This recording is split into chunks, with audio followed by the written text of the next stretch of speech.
The conch shells have finally stopped, and somehow that silence feels heavier than all 18 days of thunder.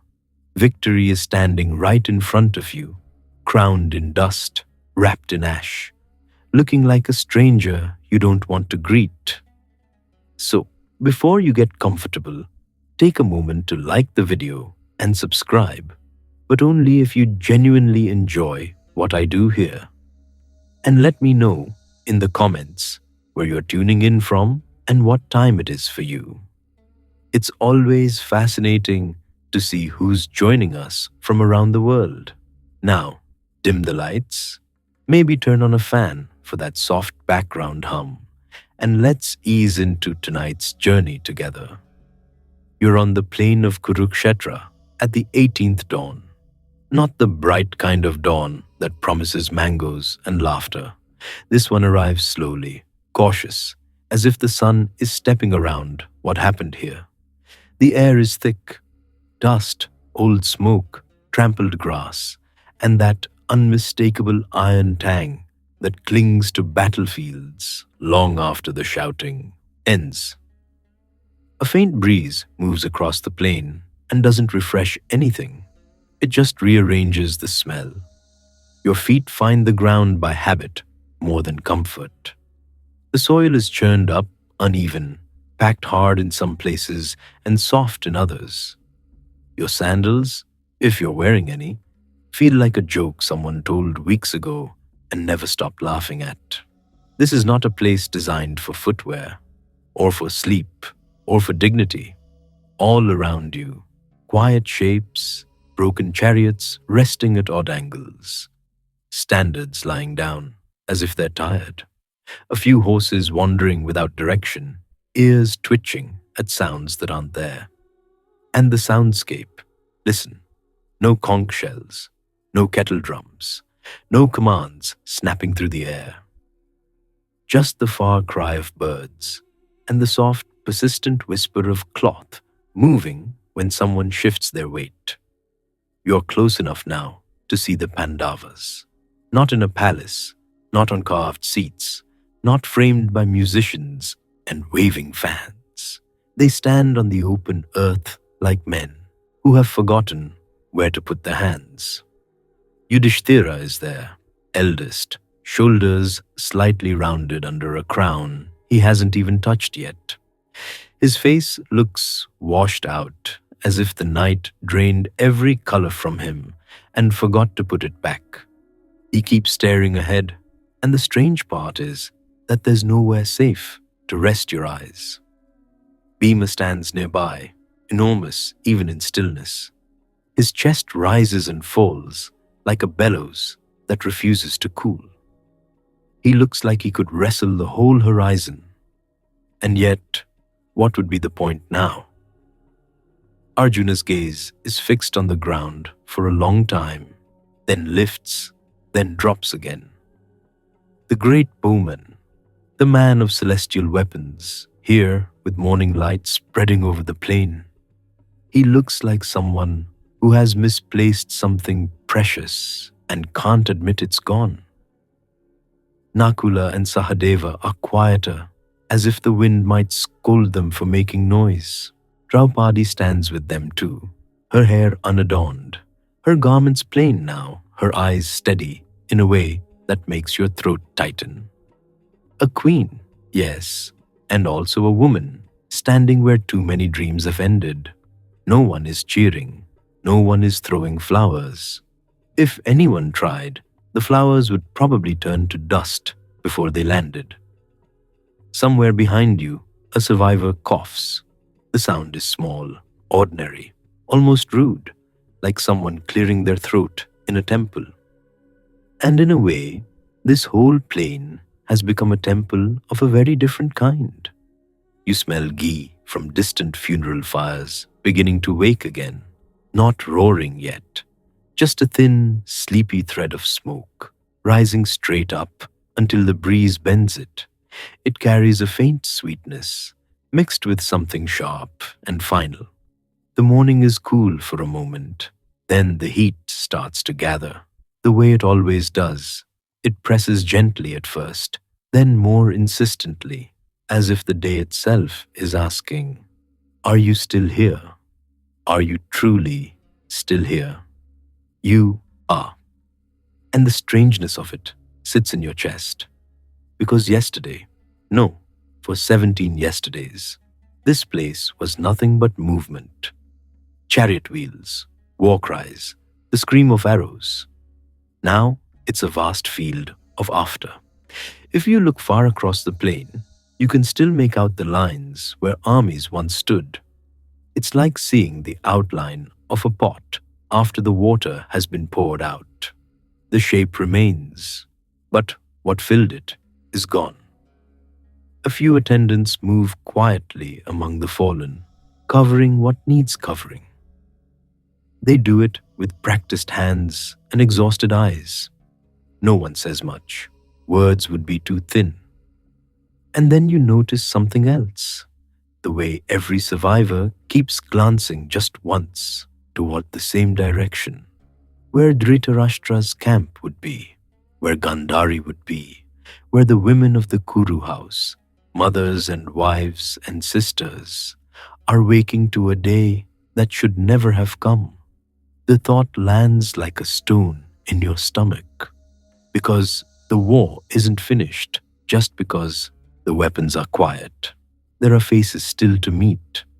The Pandavas begin to move, not marching, not parading, walking, slow, deliberate, like men approaching a sacred river with mud on their hands. You fall into step with them, close enough to hear the soft scuff of leather and cloth, close enough to feel the hush that surrounds them, as if even the air has decided to behave. There's a bitter kind of comedy to it, if you let yourself notice.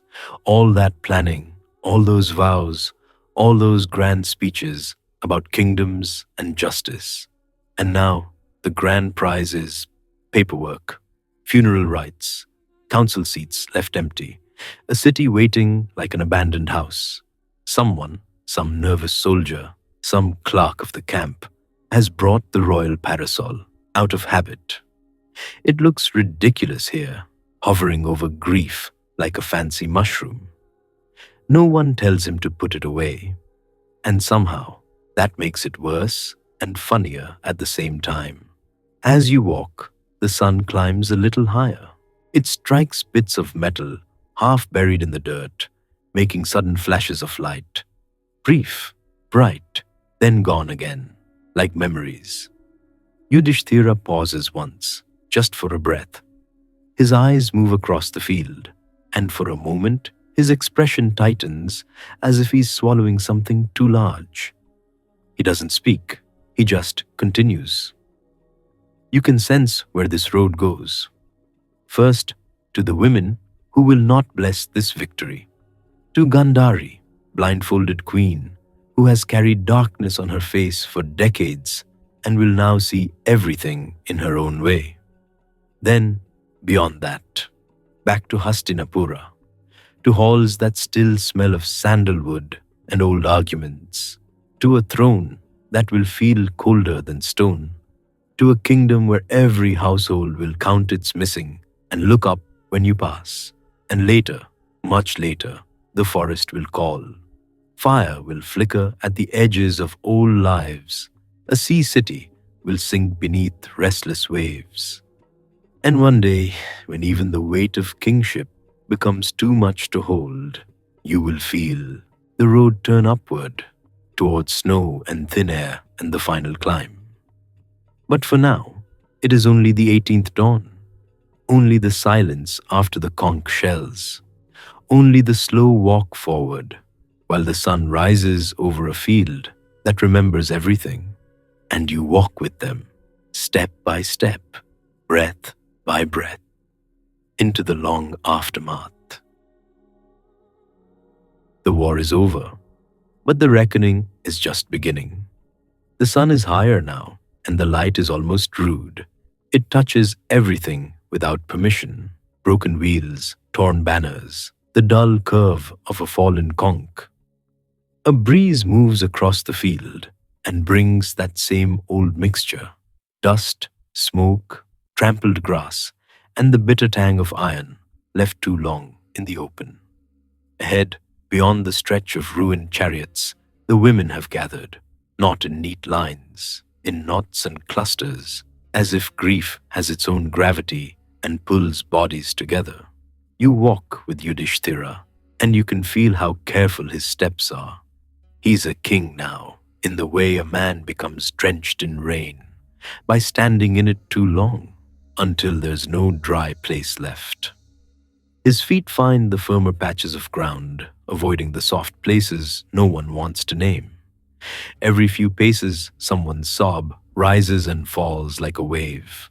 Someone else murmurs prayers under her breath, the words threadbare from use. Somewhere, a bracelet clinks against a bangle, small, bright sounds in a world that has run out of bright things. And then you see them.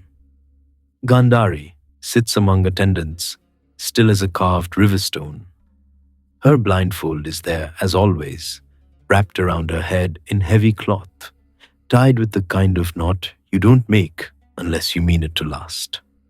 For years, it was devotion. For years, it was her chosen darkness. Now, it looks like armor. You're close enough to smell the sandalwood oil in her hair, mixed with dust. Near enough to see how her fingers keep worrying the edge of her garment, the way a mind returns to one sharp thought again and again. Her mouth is set, not trembling, not soft. Not yet. Yudhishthira slows, and your own breath slows with him. This is the walk no one trained for. No bow can help you. No chariot can make it easier. Krishna is there too, standing a half step away from the brothers. His expression is quiet, but you can feel the alertness in him. Like a man standing near a fire he respects. Bhima, huge, restless Bhima, actually looks smaller here. Not because he shrunk, because there is a mother's grief in front of him, and even Bhima knows you don't wrestle that and win. A ripple passes through the women as the Pandavas approach. Some stare, some turn away, some simply rock, holding nothing in their arms and still holding it like a child. You can taste the smoke that hangs in the air, thin but stubborn, like it's woven into the daylight itself. Somewhere behind you, a priest's chant breaks off and starts again, as if he forgot where he was in the world. Gandhari does not rise. Dhritarashtra is nearby, guided by hands that know his movements by heart. The blind king's face looks carved too, deep lines, a mouth pressed hard, the empty focus of eyes that will never meet anything. And for a strange, tense moment, it feels like an ordinary greeting is about to happen, as if courtesies could be laid over this like a fresh cloth. Then it almost doesn't. Dhritarashtra's arms lift, reaching forward, searching. The air tightens. You can feel it in your own shoulders, in the way everyone's breath seems to pause at once. He wants Bhima, not to bless him, not to forgive him, to crush him in an embrace so powerful it would end the matter right there on this field, under this honest sun. Krishna moves without drama, without announcement. One moment, the space is open, and the next moment, something is between them, cold, unyielding. An iron statue shaped like Bhima, placed exactly where Dhritarashtra's grief is aiming. The old king's arms close, metal groans. The sound is awful, like a tree splitting in a storm. Dhritarashtra sobs, believing he has taken his revenge, and then is told, gently and firmly, that he has embraced only iron. You're standing close enough to hear the ruined statue settle into the dust with a heavy thud, near enough to feel how the shock runs through everyone, like a shiver passing down a row of lamps.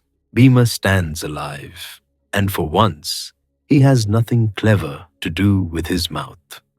Even he seems to understand that if he makes a joke now, the earth itself might open and swallow him out of embarrassment. When that danger passes, the air doesn't become easy. It becomes heavier in a different way, because now it is Gandhari's turn. She shifts her head slightly, as if listening, as if she can hear each brother's heartbeat. And then she speaks. No long exchange, no back and forth, just a few words that land like stones dropped into water. She calls them closer. You step with them, and the ground feels gritty underfoot, crushed by too many armies. A fly hums near your ear, and you wave it away without thinking. And then you realize how normal that motion is, how wrong normal feels here. Gandhari lifts her hands to the knot of her blindfold. For decades, she has denied herself sight. Now the cloth slides, just a little, and it's like watching a door open in a house. Everyone is afraid to enter. Vyasa has given her a gift for this moment. Vision that does not need light. A sight that can pierce the ordinary world and show her what she refused to see. She turns her face toward the battlefield, and you go with her because you can't help it. Your mind follows the direction of her gaze as if it's pulled on a string. One by one, she recognizes them, her sons, not as 100 names in a palace corridor, not as young princes with perfumed hair and bright cloth, but as still forms across the field, scattered like toys after a storm. Duryodhana lies where pride finally stopped moving. Others are near him, brothers who once crowded around their mother, loud and impatient, all elbows and laughter. Now the laughter is gone, and the silence is so wide it feels like sky. Gandhari's breath catches once, just once. It's the smallest sound, and it hurts more than a scream. Her fingers curl in her lap, gripping fabric until the knuckles pale. You can almost feel the heat of her restraint, like a pot held on the fire until the water inside starts to tremble. She turns from the field to the living, to the men who stand in front of her, to the victors who were once children under her roof, nephews, students, boys she watched grow taller in the palace halls. Now they are men with weapons laid aside, dust on their skin, eyes that have seen too much. She could curse them. Right here. She has the power of long austerity, the force of a life spent denying herself comfort and sight. That power sits in her like a coiled serpent, and it rises. You feel it before anything happens. The way the air changes, the way even the birds seem to hush. The women around her press back as if they felt a wave coming. Gandhari's face lifts. This is the moment.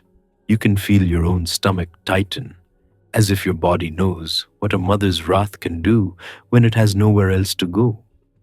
Her eyes, newly revealed, turn toward Bhima, the same Bhima who broke Duryodhana in the final duel, the same Bhima who carried old vows like stones in his chest.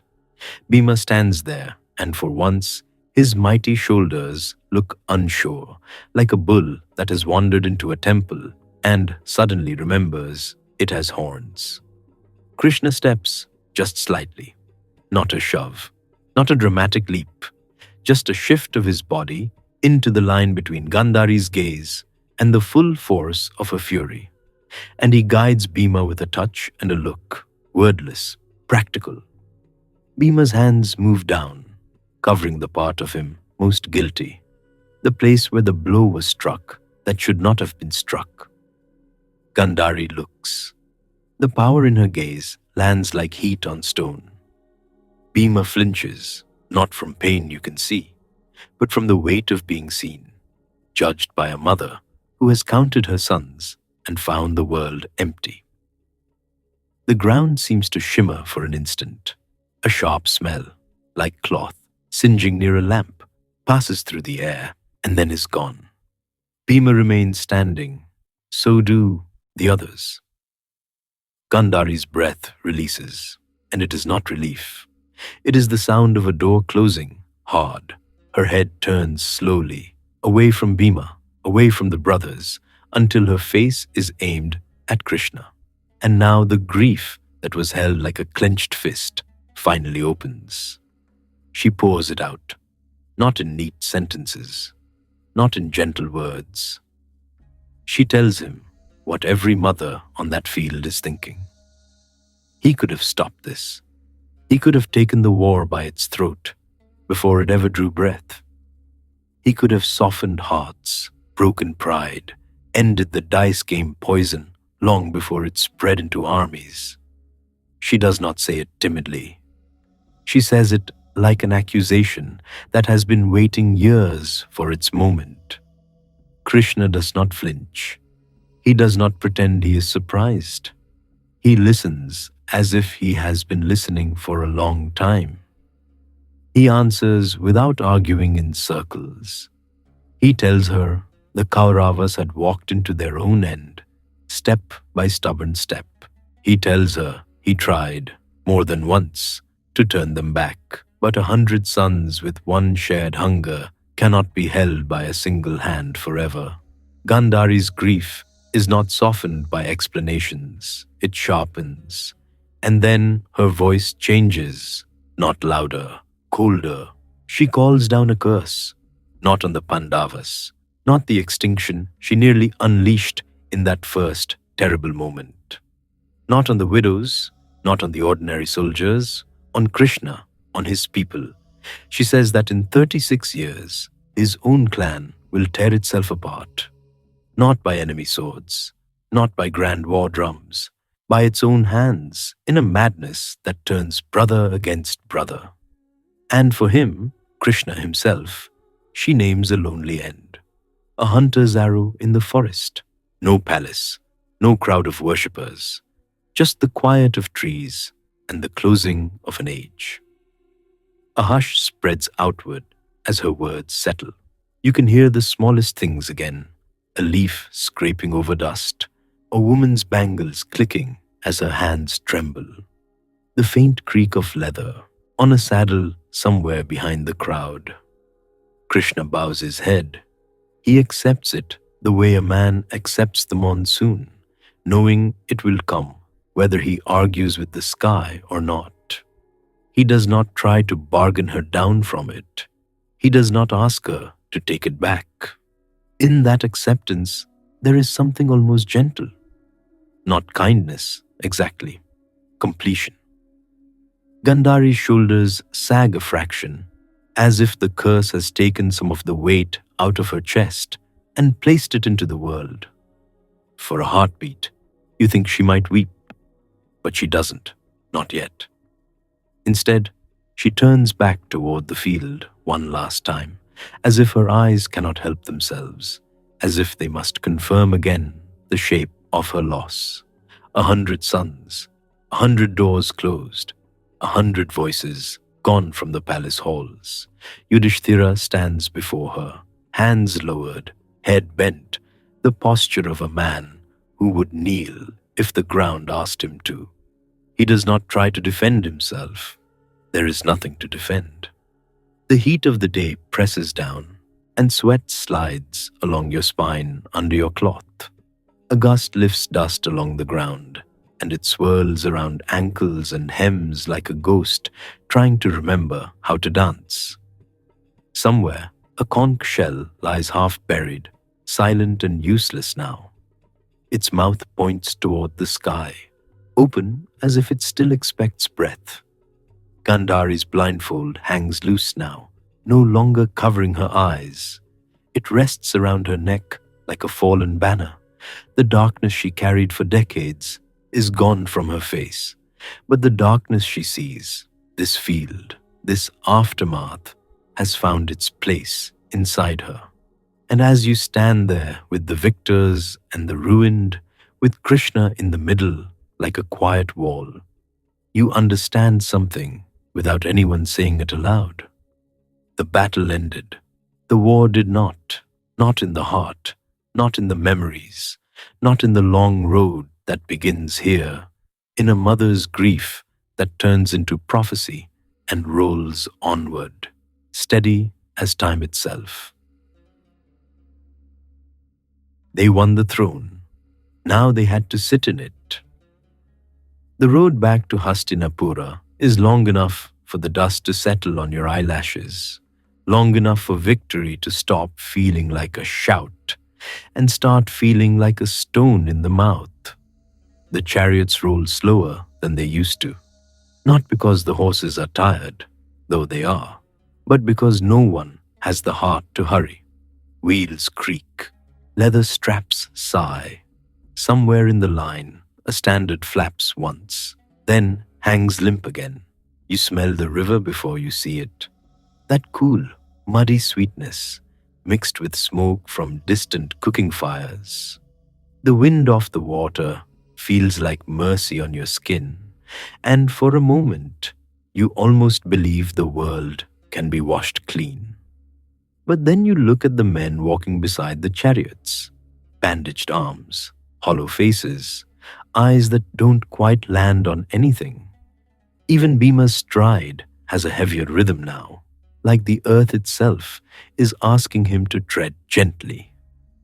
When Hastinapura finally rises ahead, walls, gates, watchtowers, the city doesn't cheer the way cities are supposed to.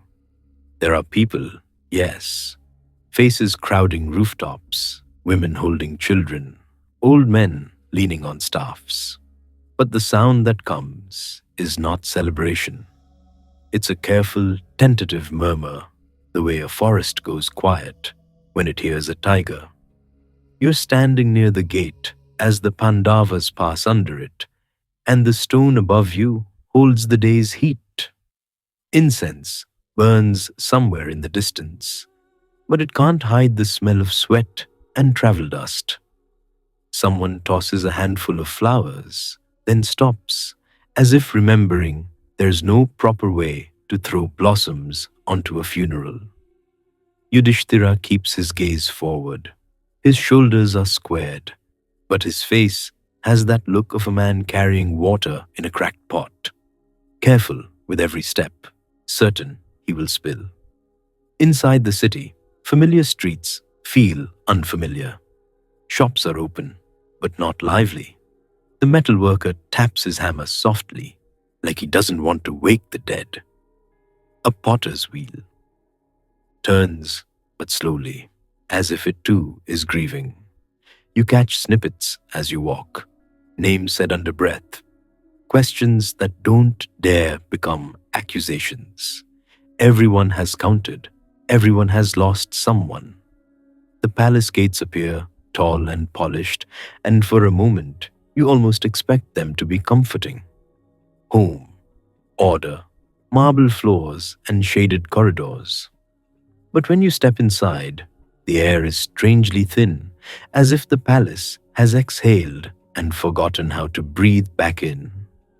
The courtyards are swept, the fountains still run, and yet everything feels too large for the number of people left.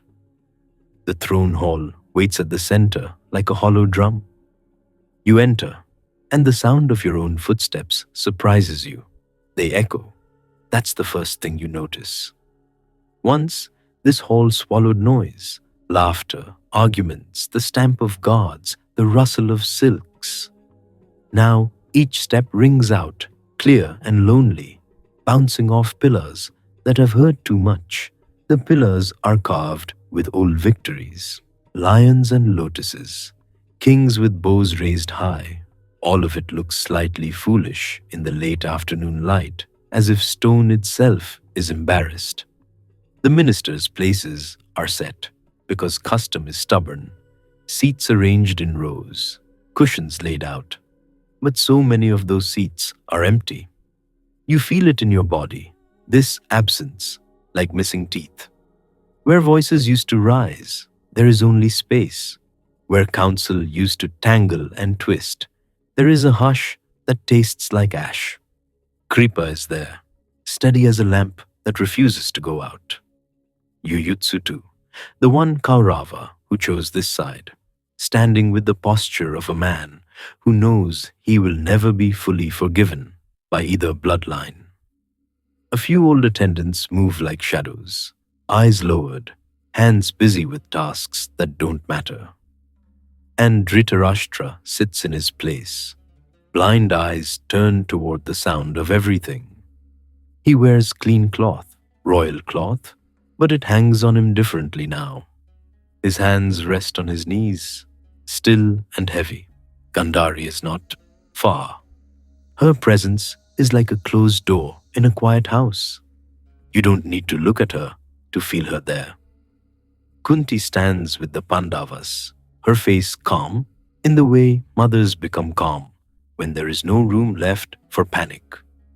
She watches Yudhishthira like she's watched him his whole life, wanting to reach out, refusing to make him smaller. The priests arrive, and with them comes the smell of ghee lamps and crushed herbs. Sandalwood smoke curls up, softening the sharpness of the hall. Conch shells are lifted, and this time their note is not a war call. It's a long, trembling sound, not triumphant, just formal. You find yourself breathing with it. The coronation must happen, not because anyone is eager, but because the kingdom needs something to hold on to. A shape, a name, a seal pressed into wax. Yudhishthira is guided forward.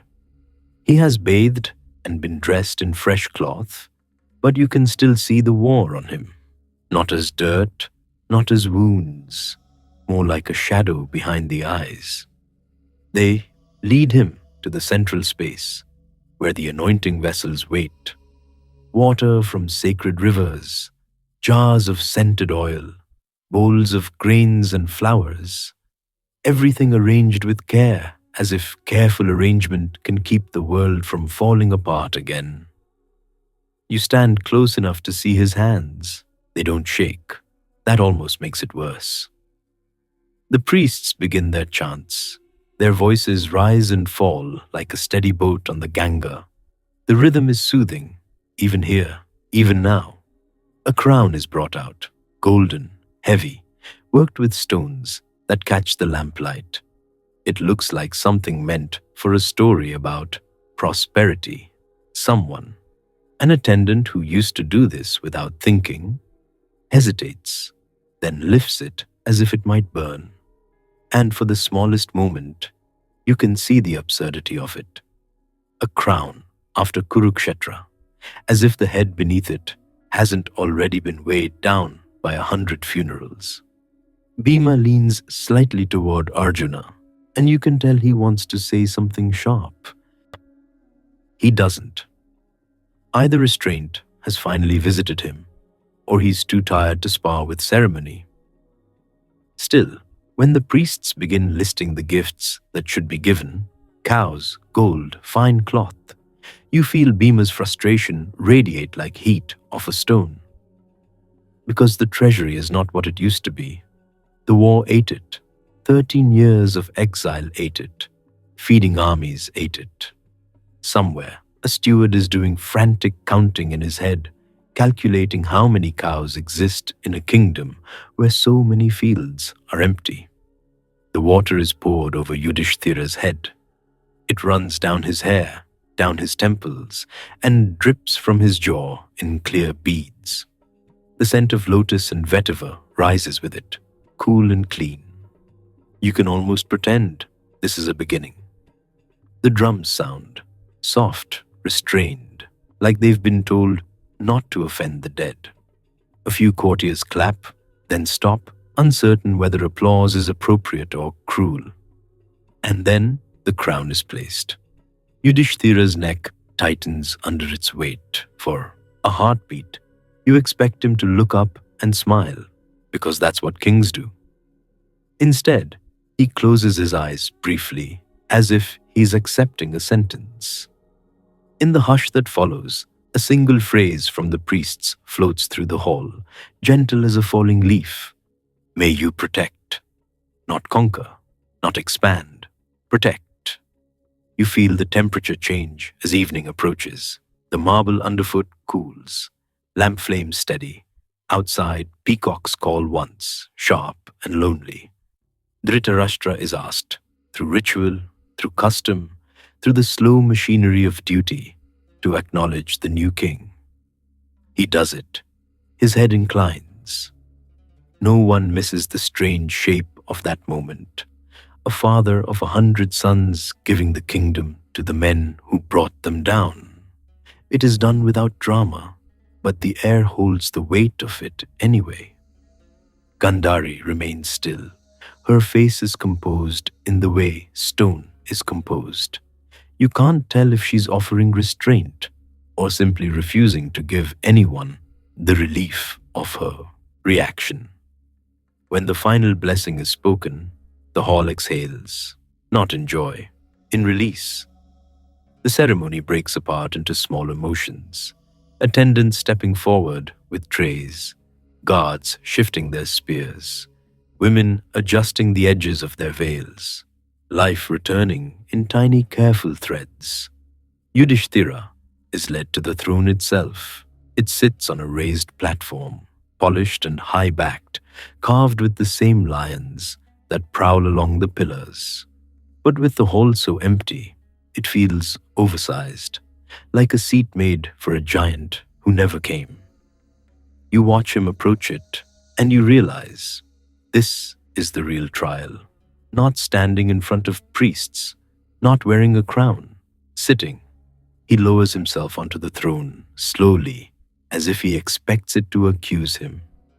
The wood does not creak, the cushion does not sigh. The throne receives him like a thing that has been waiting. From where you stand, you can see the long aisle of the hall stretching back to the doors. So much space, so few people. Arjuna stands at the foot of the platform, eyes scanning the room out of habit, even though there is no enemy here. Nakula and Sahadeva hold themselves with quiet discipline, the way younger brothers do when the world is too heavy to comment on. Bhima folds his arms. His jaw works once, like he's chewing a complaint he refuses to spit out. Outside, the palace servants begin the evening routines, lighting more lamps, carrying water, laying out food. The smell of rice and lentils drifts in, warm and familiar, and it lands on your senses like a reminder that people still need to eat, even after the end of an age. There is a small, almost comical moment when a courtier steps forward to offer congratulations, then seems to realize there are not enough voices to create a proper cheer. His words fall into the hall and vanish. He retreats as if he stepped on something sacred. Yudhishthira remains seated, hands resting on the arms of the throne. His fingers curl once, then relax. He looks out at the empty seats, at the pillars, at the lamps, at the faces that are present, at the faces that are not. You're close enough to notice the way his breathing changes, slower, deeper, a man trying to become what he must be.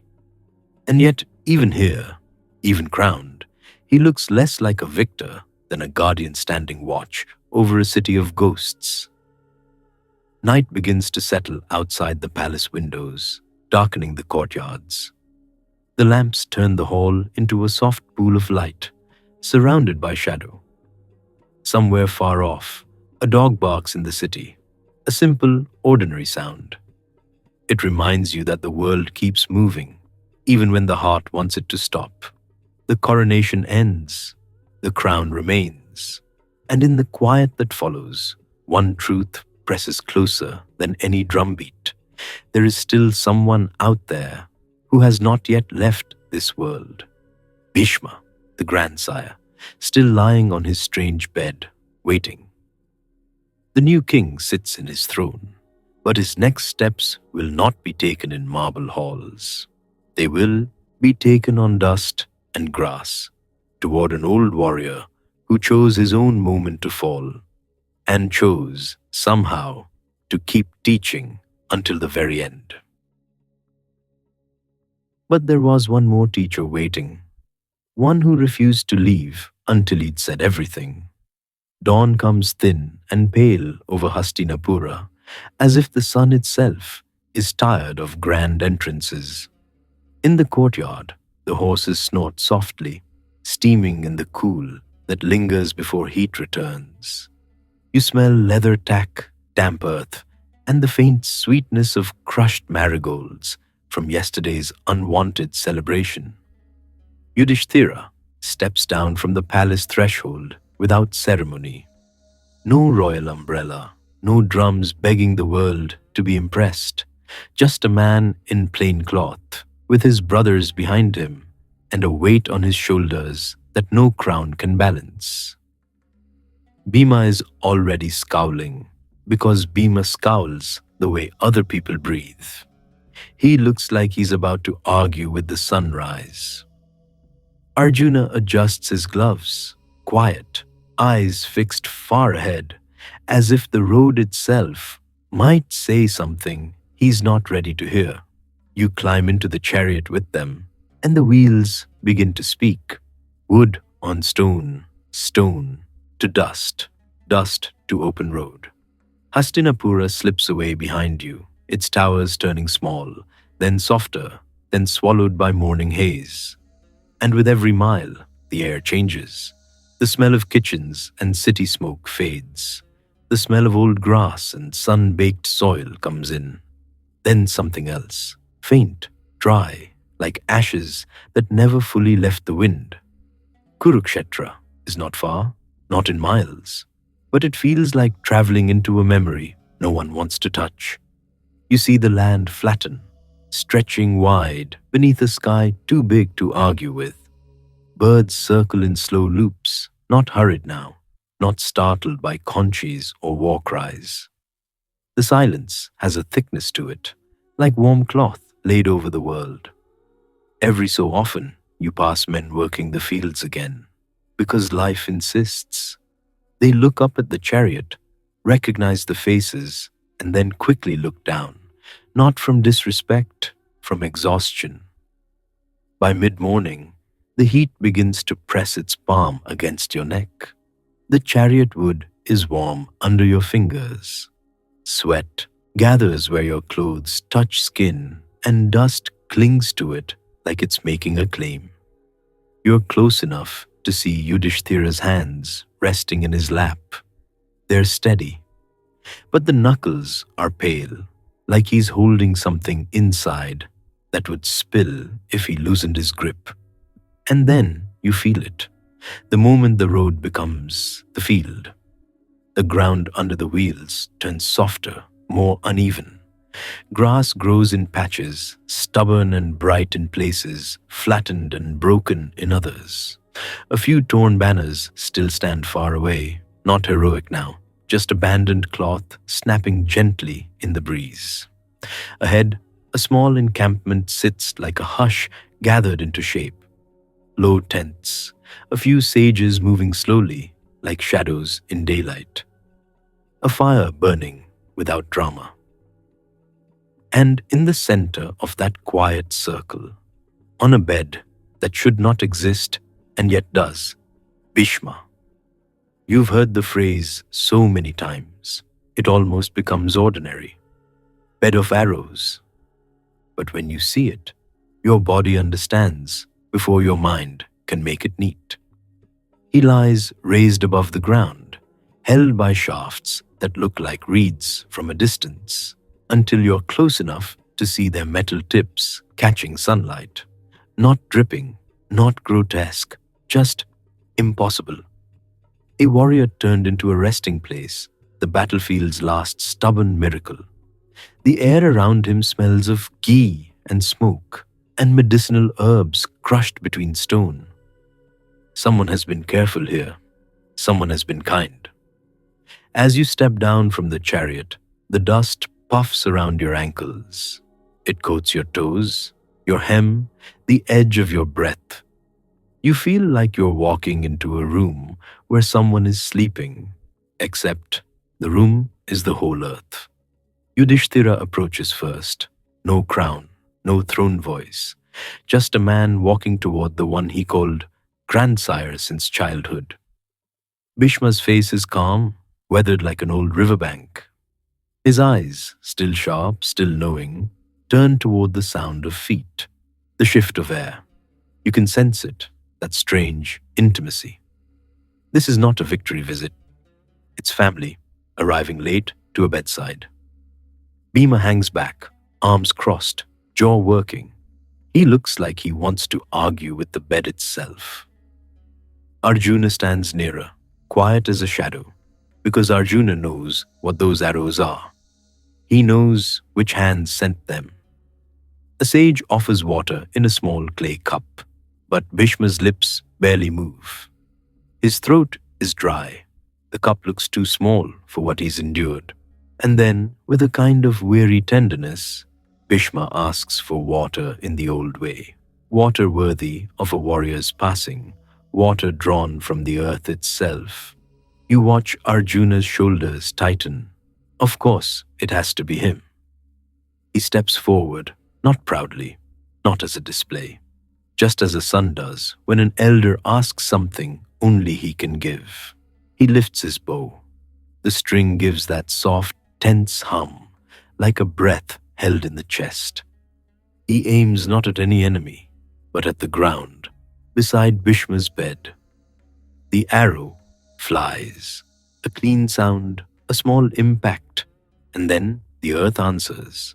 A thin stream at first, then a stronger rush, cool water pushing up through dust, sparkling in the sun, turning the soil dark and fragrant. The smell of wet earth rises immediately, rich and soothing, like the land itself has exhaled. You're close enough to feel the coolness in the air as the water arcs. Someone guides it gently to Bhishma's lips. He drinks. No drama, no blessing shouted into the sky.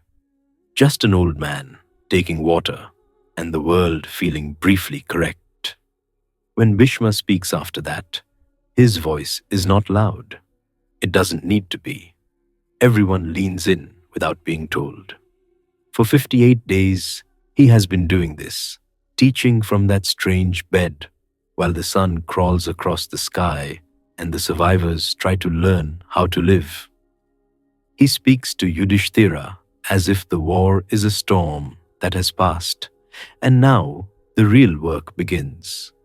Rebuilding roofs, calming frightened animals, tending to what's broken. He reminds him what a king is supposed to be when no one is cheering. Not a man who takes, a man who carries.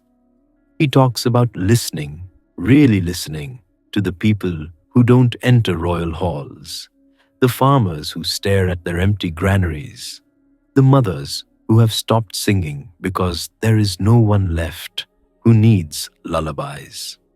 He tells him to be careful with anger, because anger feels like strength until it burns down the house you wanted to protect. You sit on the grass with the others, and the blades scratch lightly through your cloth. Ants move with calm purpose near your foot, unimpressed by kings and heroes. Somewhere beyond the tents, a lone bell rings faintly, maybe a shrine, maybe a wandering mendicant, maybe just a sound the wind carried. Bhishma's words keep coming, steady as a river. He speaks of generosity, not the kind that empties treasuries for praise, but the quiet kind that shows up at the right moment. He speaks of restraint, the way a man holds reins. He speaks of punishment too, but without relish, like medicine that tastes bitter and must still be taken. Bhima shifts, grumbling under his breath, because patience is not his favorite virtue. At one point, he leans toward Arjuna with a look that says very clearly that if lectures could be wrestled, he would already have pinned this one. But even Bhima stays, because it's Bhishma, and because You can feel something in the air that is bigger than irritation. Time is thinning. The sun climbs. The heat grows heavier. Someone fans flies away with a palm leaf whisk, slow and rhythmic, like breathing made visible. At times, Bhishma turns his gaze toward Krishna, who stands a little apart, calm as always, the silk of his garment barely stirring. No crown on him either, just that stillness that makes other people feel loud inside their own skins. Bhishma's eyes soften when they find him, and for a moment, you can almost forget the field beyond the tents. Almost. Then Yudhishthira bows his head, and you can tell the questions are pressing against his ribs. How do you rule a kingdom built on mourning? How do you punish without becoming cruel? How do you sleep when the faces of the fallen show up behind your eyes the moment the lamps go out? He doesn't spill these questions like an argument. He holds them like offerings, laid carefully at Bhishma's feet. Bhishma answers the way an old warrior answers, through stories, through examples, through reminders of what happens when pride runs wild and no one grabs it by the collar. He speaks of oaths, how powerful they are, how dangerous, how a vow can make you holy in one man's eyes and unbearable in another's. He says, very simply, that a king should not promise what the world cannot bear.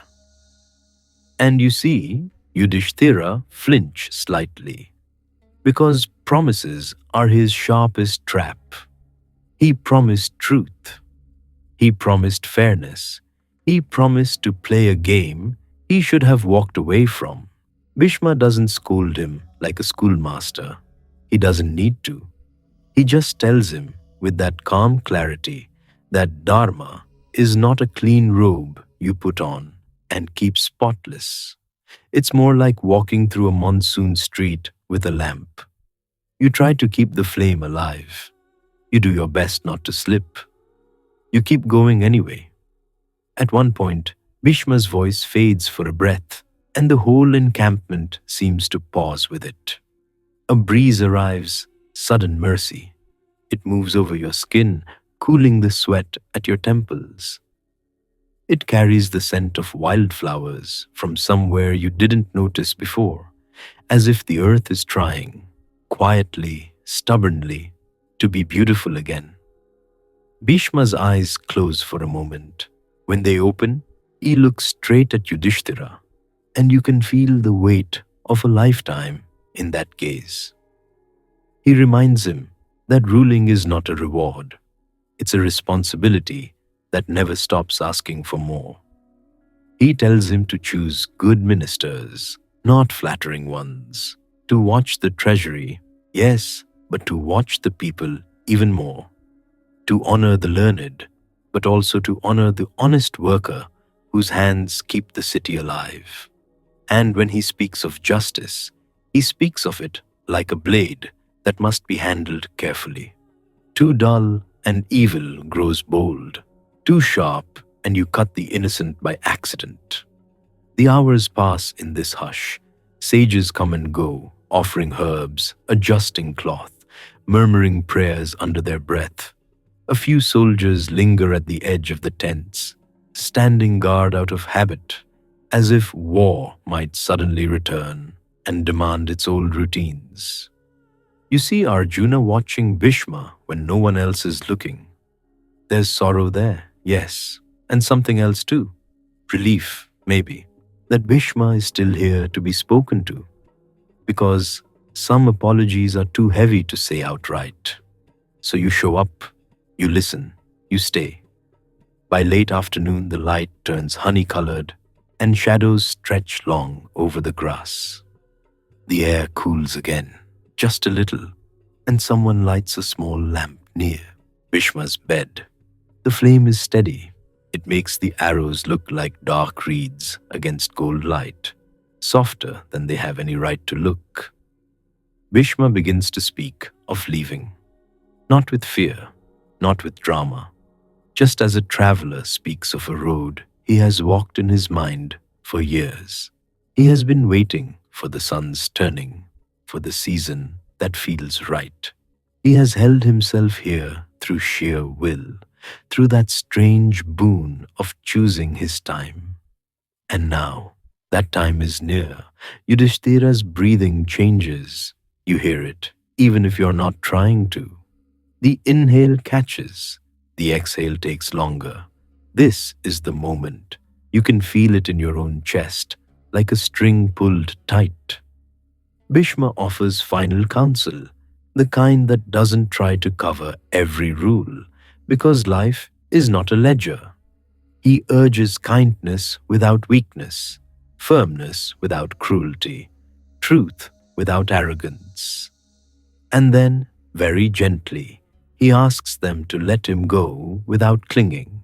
There's only one brief line he gives, almost like a blessing dropped into the dust. Do not abandon righteousness, even when it hurts. No one answers with speeches. No one could. Krishna steps closer. The lamp flame trembles as he passes, then steadies again. Bhishma turns his face toward him, as if toward the last light of a long day.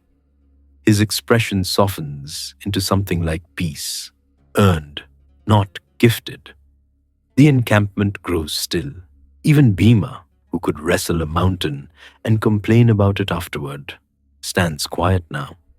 His big hands hang at his sides, helpless for once, because there are battles strength cannot touch.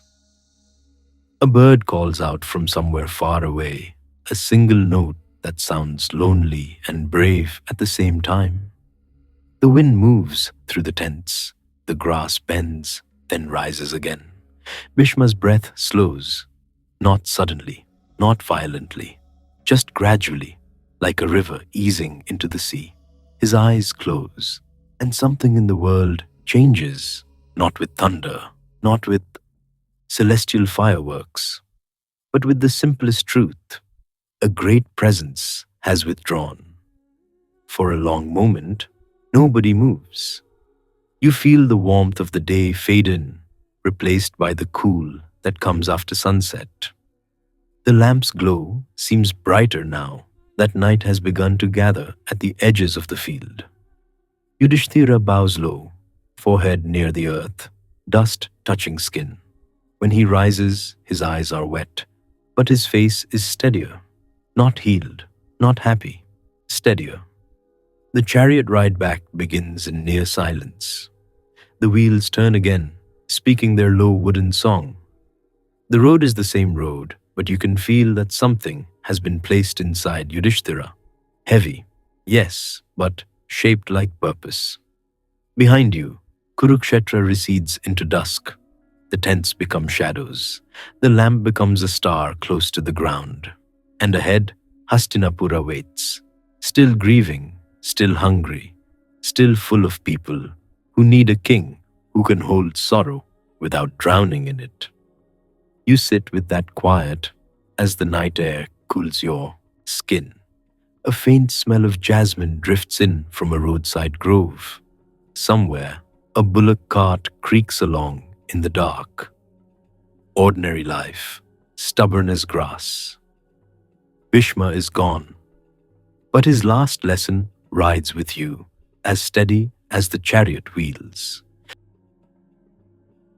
And so they tried to live together, the victors and the bereaved, under one roof. For 15 years, the first weeks in Hastinapura feel like walking into a house after a funeral. Everything is arranged, everything is clean, and the emptiness is louder than any crying.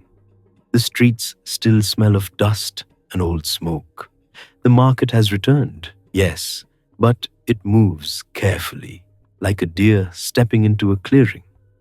You ride through the gates with the Pandavas, and you can feel eyes on you from shaded doorways. Not hatred, not exactly.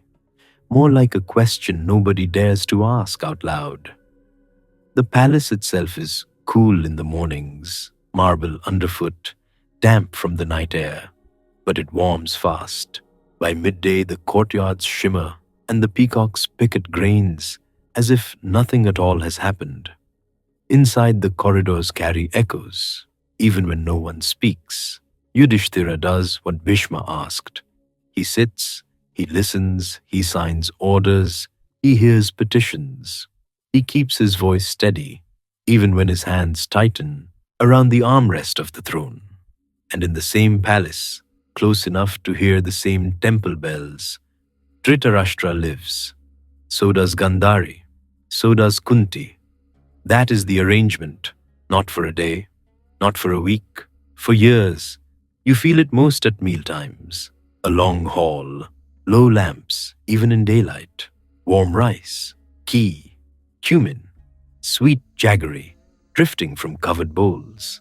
Servants move like shadows, careful not to let bangles clink too loudly, careful not to spill, as if a single dropped cup could crack the whole kingdom.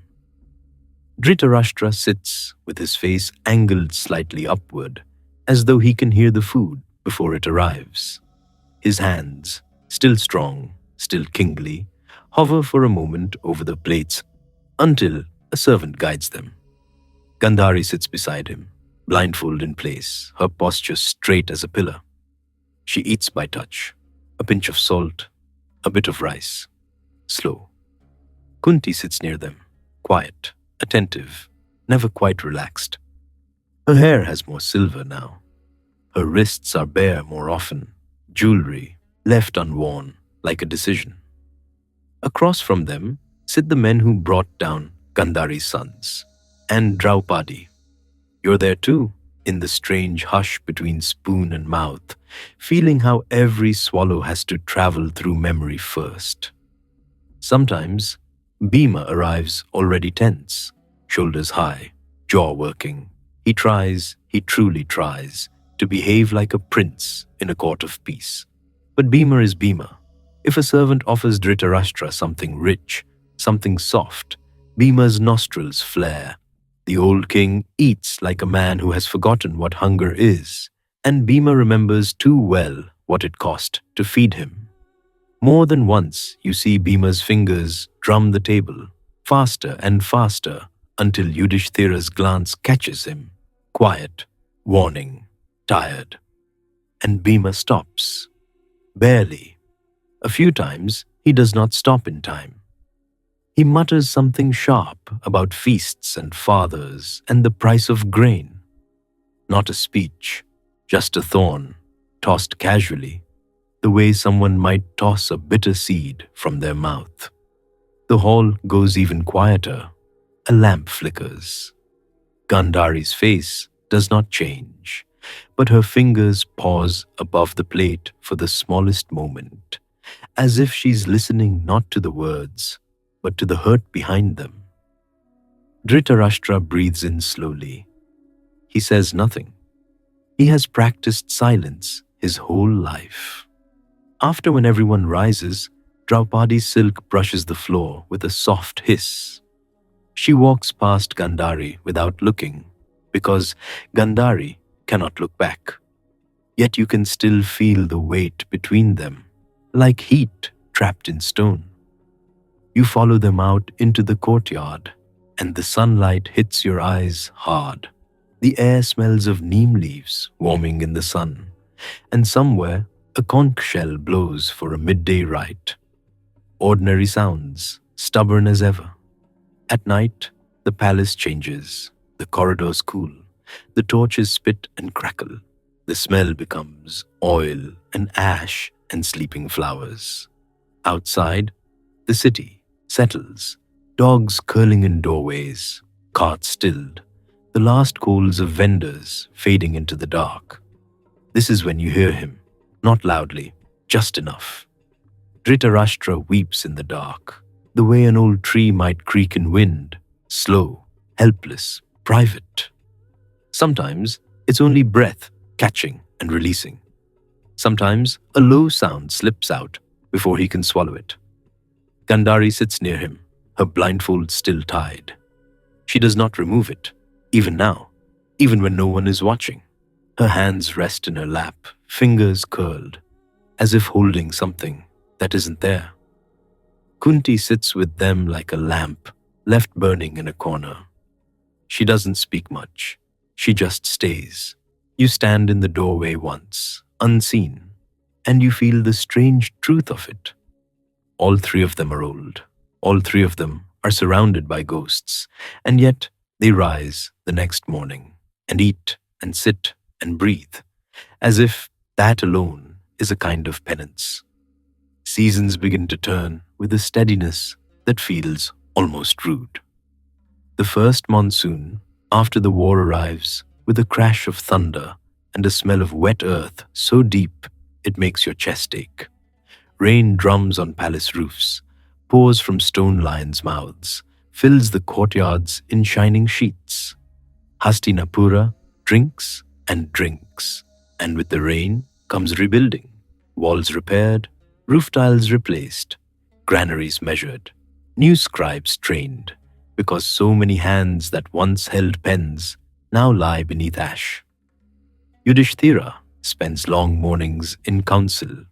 You see him leaning over maps, listening to reports, asking after villages that were burned years ago and are only now daring to plant again. He does not sit like a man enjoying power. He sits like a man carrying a clay pot filled to the rim, every step careful, because one careless jolt and it spills. Arjuna trains again, though it's not the same. Sometimes you find him in the practice yard, arrow after arrow, thudding into targets with that familiar clean sound. But the joy is missing. The air around him feels quieter, like a song played with half the instruments gone. Nakula and Sahadeva take to the work of order: horses, ledgers, grain, roots. They move through duties with a steadiness that almost looks like peace, if you don't look too closely at their eyes. And Bhima throws himself into protecting the fragile life of the kingdom, as if guarding it can erase what it cost. He walks the streets sometimes, big as a temple door, and children stare up at him with open mouths. A few brave ones trail him like chicks, hoping he'll glance down and grin. And he does. Not always, but sometimes. It's strange watching laughter return in small places. A potter in the bazaar cracks a joke about how even the king's tax collectors can't collect from a man whose kiln has collapsed again. A woman selling mangoes scolds a soldier for squeezing fruit like it's a mace handle. A monkey steals a sweet right off a shrine plate and escapes, offended by everyone's outrage. Life insists on itself. You walk through the city at dusk one day and you smell frying lentil cakes, hear temple bells, hear the Ganga in the distance like a steady breath. For a moment, it almost feels normal. Then you pass a courtyard where a widow sits alone, staring at nothing, her hair unadorned, her bangles gone. And the spell breaks. Inside the palace, proximity becomes its own battlefield, not of weapons, of habits. Dhritarashtra cannot stop being a king, even without a kingdom. He gives small orders. He asks about ministers who are no longer alive, then catches himself mid-sentence, the way a man might step into a missing stair. When he walks, two attendants still follow, one hand lightly touching his elbow to guide him. The sound of their footsteps echoes down stone halls that once held 100 princes laughing. Gandhari keeps her blindfold, but there are days you sense she's seeing anyway. Not with eyes, but with something sharper. She listens to the court's bustle. She hears the names spoken. She hears which families receive help, which disputes are settled swiftly, which linger. Once, as you pass near her chamber, you hear her murmur a single short phrase, almost like a prayer. Enough. It isn't shouted, it's breathed. And you don't know whether she means enough grief, enough anger, or simply enough of this long living. Draupadi moves through these years like a flame carried in a covered lamp. She performs the duties of a queen. She sits in ceremonies. She gives alms. She oversees kitchens and servants and offerings. But there are moments, brief, unguarded, when you see her hand pause on a child's head in blessing, and her fingers tremble. Her sons are not in these halls. That absence follows her like a shadow. And still, she must pass Gandhari, again and again. Two women bound to the same ruin, sharing corridors, sharing the same air scented with sandalwood and old incense. Sometimes they exchange nothing at all. Sometimes they exchange a glance that doesn't need eyes to land. Years stack like stones. 5 years, 10, 15. Beards grow thicker, hair thins. Children born after the war begin running in palace courtyards, laughing, unaware of how heavy the walls once felt. Yudhishthira ages in a way that isn't just time. It's responsibility sinking into the bones. Some nights you see him on a terrace alone, looking out over the sleeping city, the moonlight turning rooftops into pale silver. You can feel the heat of the day still stored in the stone beneath your feet. A night breeze slides past, carrying the scent of jasmine and river mud.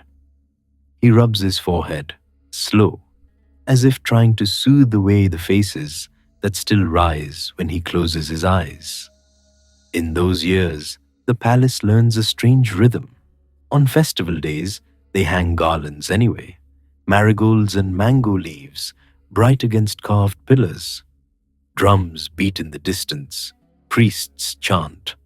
Lamps are lit in rows until the corridors glow. And yet, beneath the celebration, everyone walks carefully as if bright color might offend the dead. Dhritarashtra sits through ceremonies like a man listening to music from another room. Sometimes he even blesses Yudhishthira, voice steady, hands raised in the old royal gesture. But in the quiet after, you see him return to his chamber, and his shoulders sag as if he's taken off armor. He is a father who outlived his sons, and he is forced to accept kindness from the hands that ended them. That kind of peace takes more strength than war. It also takes something else. Time. Time wears down sharp edges. It sands rage into something duller, something heavier. Bhima still bristles, but he bristles less often. Arjuna's laughter comes more easily, though it never stays long. Draupadi speaks gently to servants again, sometimes, and the sound is startling, like a bird returning to a tree that burned. Even Gandhari's stillness changes. Her anger does not vanish, but it settles, like silt at the bottom of a river. And then, one dry season, when the heat seems to press down harder than usual, and even the palace stone feels tired, a figure arrives at the gates. No chariot, no banners, just a man walking in dust, wrapped in simple cloth, hair grown long, face lean from wandering. Vidura. He steps into the hall like a gust of cool air, not loud, not dramatic, but you feel the room shift around him, the way a room shifts when someone enters who remembers everything. Yudhishthira rises at once, relief and dread mixed together. Because Vidura has always been a messenger of truth, and truth rarely arrives with sweets. Vidura bows, offers blessings, and then his gaze turns straight to the old blind king. Dhritarashtra's head lifts slightly, as if he recognizes the footsteps before the voice. And when Vidura speaks, he does not waste words. He says one sentence, soft as falling ash. It is time. No one argues right away. Even Bhima is still. Outside, a hot wind moves through the courtyard, rustling the neem leaves until they click together like dry bones. A peacock calls from somewhere deep in the gardens, its cry long and lonely. Dhritarashtra sits very straight. For a moment, you can almost see the young king he once was, before all the compromises, before all the excuses. Then his shoulders ease, not with joy, with relief, because leaving is something he can do. And the palace, which has held its breath for 15 years, seems to inhale at last. Not yet, not quite, but soon, very soon. Until one day, the old king decided he'd had enough of borrowed hospitality. The morning comes in heavy and bright, the kind of heat that makes even the palace pillars feel drowsy. You can smell yesterday's ghee still clinging to the lamp wicks, and the faint sourness of sweat in the corridors where servants have been carrying water since dawn. Dhritarashtra sits where he always sits, but his hands, those big old hands that once held a scepter, are folded like a traveler's, not a king's. Vidura stands nearby, silent now, as if he said the only words that matter. And then it begins, not with trumpets, with lists, with scribes dipping pens into ink, with priests arriving and asking practical questions about gifts and rites and auspicious moments, as if renouncing the world still requires paperwork. You watch Yudhishthira try to do everything correctly. He moves through the day with that familiar tightness in his face, the look of a man balancing a pot of boiling milk and praying it doesn't spill. He offers Dhritarashtra comfort, honor, anything, land, gold, attendance, an entire wing of the palace that could be turned into a quieter palace inside the palace. Dhritarashtra refuses it all without raising his voice. He doesn't need to argue. He only needs to stand up. And when the blind old king rises, guided by Gandhari's steady hand, the whole court feels it, like a door finally opening that no one realized had been stuck for 15 years. You're there in the courtyard when they step out. Dust lifts under their sandals. A hot wind slides through the neem branches, shaking loose a few dry leaves that spin down like tired birds. Gandhari's blindfold is still there, wrapped clean and tight. The same vow, the same darkness she chose long ago. Kunti walks beside her, not behind, not in front, just beside, with her hair simply bound, her jewelry already set aside. That's the moment that lands in your chest. Kunti is going to, not as an escort, not for a short pilgrimage, for good. You can feel the court around you wobble with it. The sons who once clung to her sari as children now stand helpless, watching their mother choose the forest over the palace. Bhima looks like he's swallowed a stone. Arjuna stares as if the ground has shifted under his feet. And Yudhishthira, poor Yudhishthira, tries to keep his face composed while his eyes shine, because he knows he cannot command her to stay. Not after everything. The people of Hastinapura gather without being summoned. They line the roads in the sun, shading their brows, murmuring prayers, weeping openly. Someone throws marigolds, and the petals hit the dust and instantly look tired, as if even flowers can't stay bright in a moment like this. You walk with the crowd to the city gate. You smell the outside world waiting there.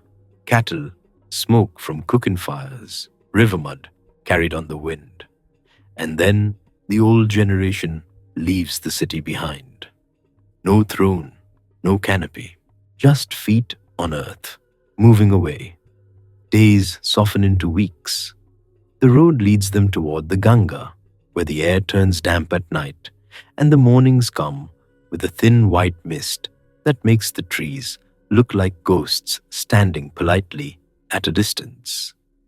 Their hermitage is simple: low huts of reeds and mud, a clearing swept clean, a small place for sacred fire. At dawn, you hear it, the river. Not dramatic, not roaring, just the steady, unbothered sound of water moving on, as if it has always been moving and will keep moving long after kings are forgotten. Dhritarashtra sits on the ground now. No cushions, no court. He faces east because that is what you do when you want to remember that the sun will rise whether you deserve it or not. He learns the habits of forest life the hard way. The first week, his fingers keep reaching for things that aren't there: an attendant, a cup, a perfectly folded shawl. And then the forest teaches him. If you want water, you walk to it. If you want shade, you sit under it. If you want silence, you stop speaking. Gandhari moves through the hermitage like a quiet force. Blindfolded, yes, but not helpless. Her feet find every root and stone. Her hands know every pot and bundle. When she sits to pray, the air around her feels still, like the pause between breaths. And Kunti surprises you. In the palace, she carried herself like a woman made of duty. Here, in bark and plain cloth, she looks almost lighter. She gathers fruit. She tends the fire. She listens to the river at night, as if she's listening for someone she once knew. Sometimes you catch the scent of smoke in her hair, sharp and clean. Sometimes you see her stare into the distance with a face that says she is counting. Not coins, not years, but consequences. The three of them eat simply: roots and fruit, a little barley when it can be had. The forest doesn't care about royal blood. It offers what it offers. And oddly, almost insultingly, Dhritarashtra becomes good at it. The man who could never say no to his son learns to say no to hunger. He sits through long hours of stillness, breathing slow, as if he's trying to become as calm as the stones by the river. You can't help thinking, if he had found this discipline earlier, how different everything might have been. But the forest doesn't accept questions. It only accepts feet and breath and time. When the Pandavas come to visit, you feel the change before you see them. The forest hears them. Birds lift off. A deer freezes, then slips away. And then the brothers arrive with their small retinue, dusty and sunburned, carrying offerings like sons who don't know what gift can cover a wound this old. You stand in the clearing as Yudhishthira bows low. His crown is far away, but you can still feel it on him, like a weight that never comes off. Dhritarashtra reaches out with searching hands, and for a moment you think he will pull Yudhishthira close and crush him the way grief once almost made him do. But his hands only rest on Yudhishthira's head. A blessing, not an embrace. Gandhari sits nearby, unmoving, her blindfold clean, her mouth set in that firm line that has held back oceans. Kunti's gaze travels over her sons, and you can feel how much she wants to touch their faces like she did when they were boys. She doesn't. She holds herself like a vow. And then you notice Vidura. He's there too, but not the Vidura you remember from the palace. This Vidura looks like the forest has been eating him slowly, his limbs thin, his skin tight, his eyes deep in their sockets, as if he's been living on air and resolve alone. He stands without greeting, without ceremony. He simply looks at Yudhishthira, and something passes between them that you cannot name. No shouted farewell, no dramatic collapse, just a quiet, impossible moment. Vidura's stillness, Yudhishthira's breath catching, and then Vidura's presence is gone from itself, as if a lamp has been covered. The hermitage feels colder for a heartbeat. The brothers burn what remains with simple rites. The smoke rises straight up into the branches, and the leaves take it without comment. Even in the forest, even after everything, the world keeps moving. Seasons turn. Monsoon comes with its sudden mercy, hard rain hammering the roof of the hut, the smell of wet earth rising like a blessing. The Ganga swells and rushes louder, carrying broken twigs and flower offerings downstream. Winter follows, brief but sharp. Mornings bite at the skin. Breath turns visible. The three elders sit close to the fire, and the flames paint warm light on their cheeks. You hear Dhritarashtra listening to the crackle, learning the language of wood. Gandhari's hands held out toward the heat. Kunti's eyes half closed, as if she is finally allowing herself to rest. And then spring returns, and with it, the sweet smell of blossoms and the irritating confidence of birds who have apparently never heard of tragedy. Years pass like this, not loud years, small ones, a pot filled, a fire lit, a prayer spoken, a river watched. Dhritarashtra grows thinner, but steadier. Gandhari becomes almost carved out of quiet. Kunti's hair turns more silver, and her face takes on that calm you see sometimes in people who have stopped bargaining with life.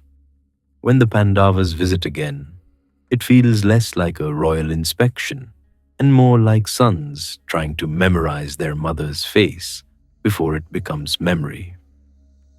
You stand with them by the Ganga when the evening wind cools the skin and the river smells of mud and lotus stems.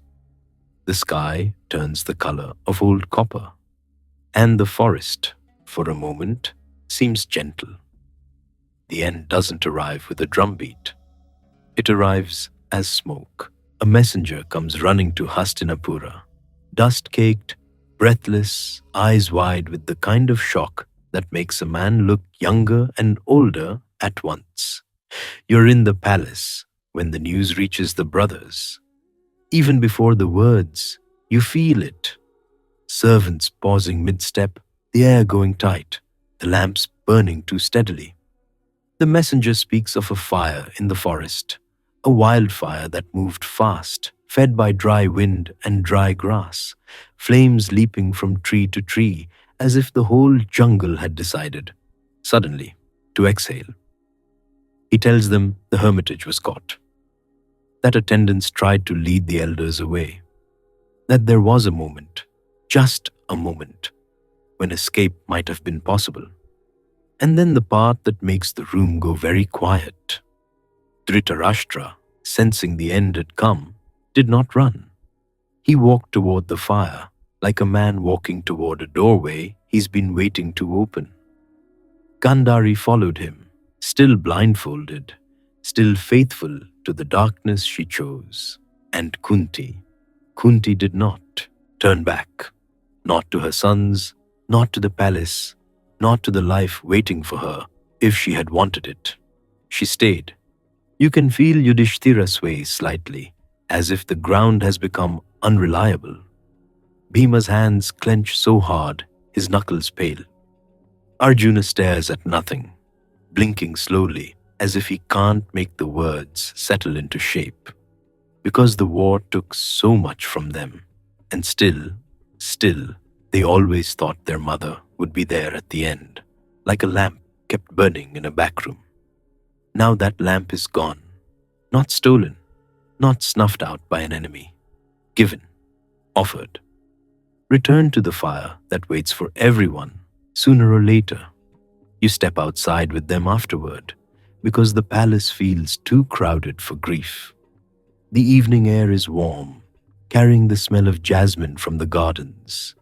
Somewhere, a conch is blown, not for war, just for evening prayer, and the sound floats over the rooftops, long and hollow.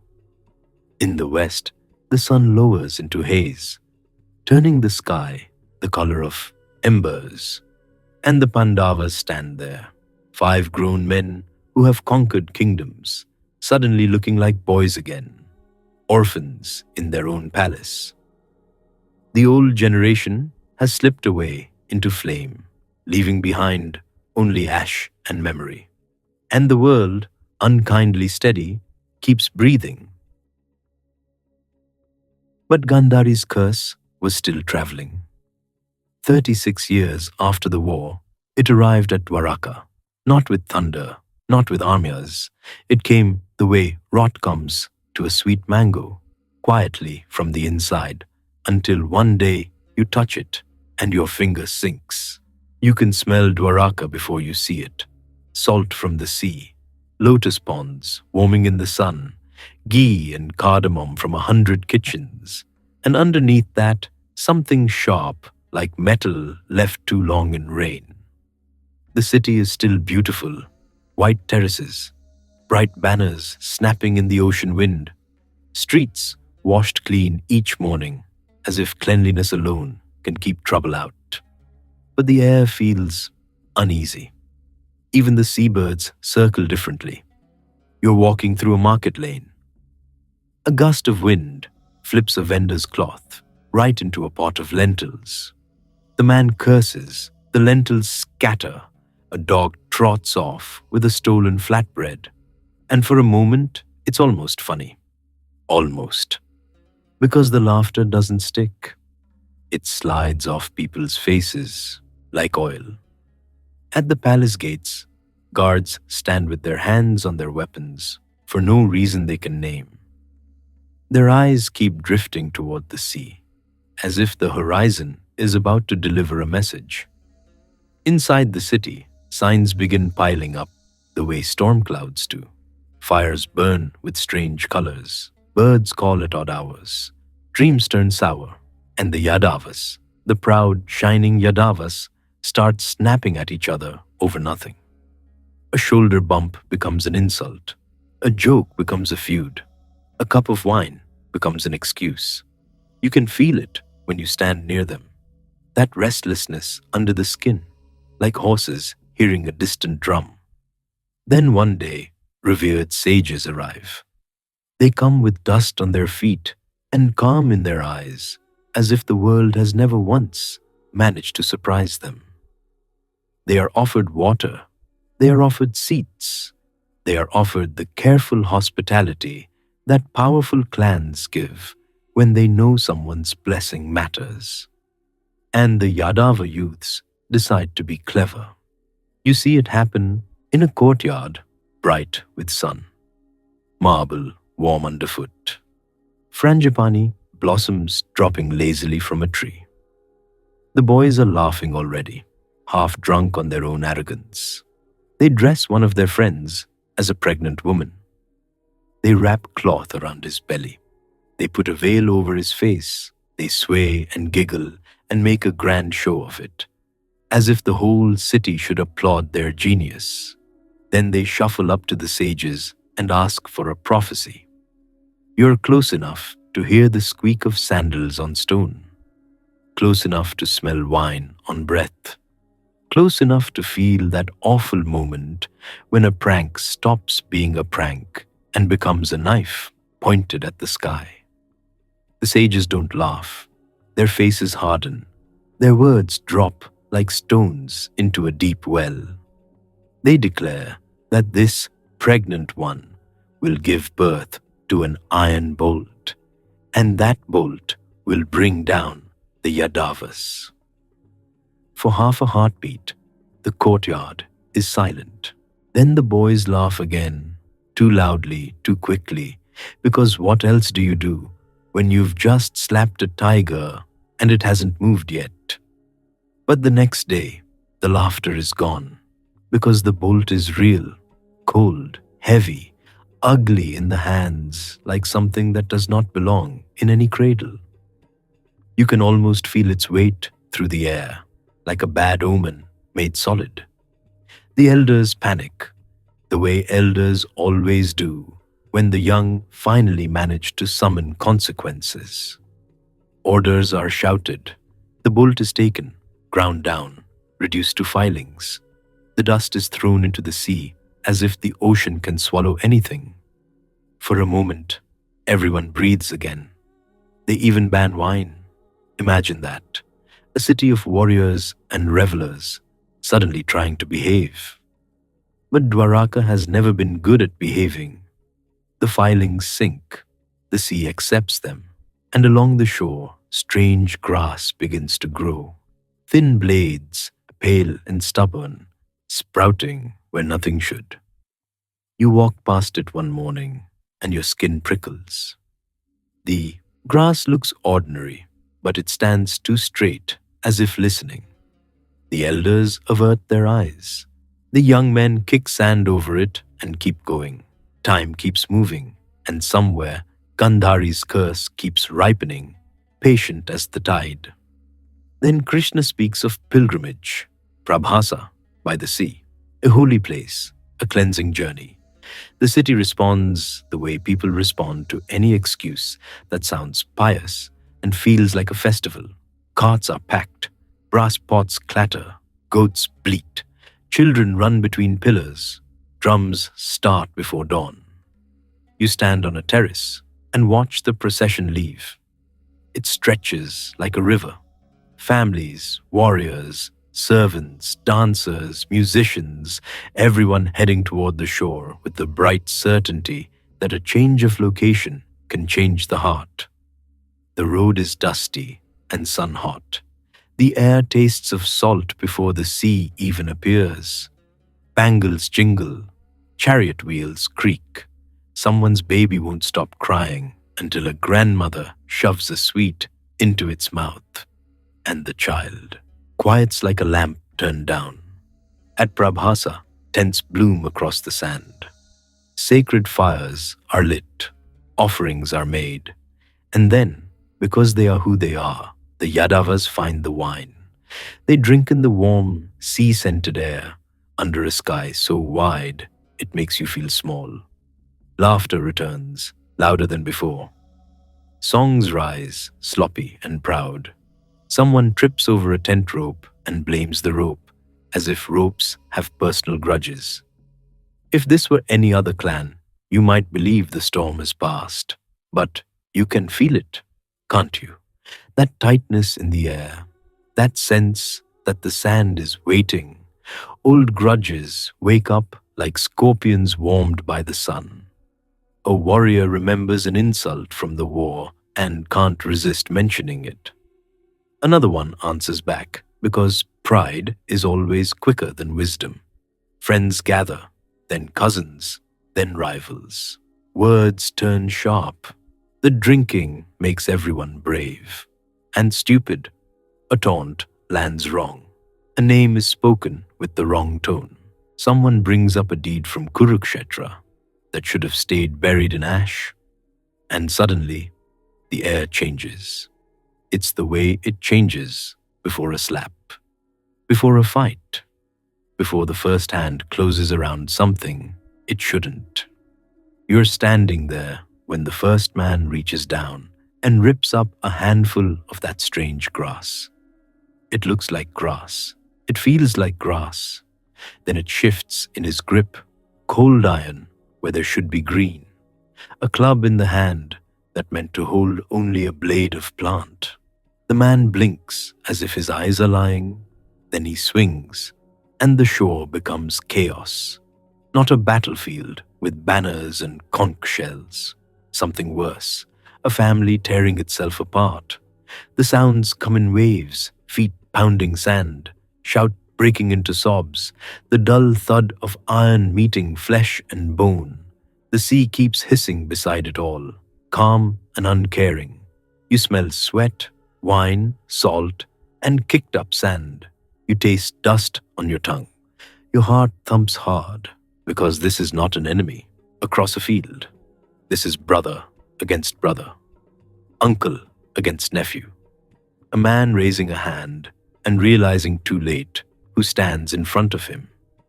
Warriors who once faced kings now swing wildly in a drunken storm, as if the iron in their hands has stolen their minds. And somewhere in that churning madness, Krishna moves. You glimpse him through the bodies, through the flying sand, through the staggering men with iron in their fists. His face is still, but his eyes are older than anything around him. He does not shout for peace. Peace is already gone. He reaches down, gathers the cursed grass himself, and it becomes iron in his palm as easily as breath becomes speech. For a moment, you want him to stop it, to lift a hand and freeze everyone in place, to do what only he can do. But Krishna does not. He steps into the storm as if stepping into something long promised. He brings down those who rush him. He moves like the end of an age. And the Yadavas fall, one by one, into the sand that raised them.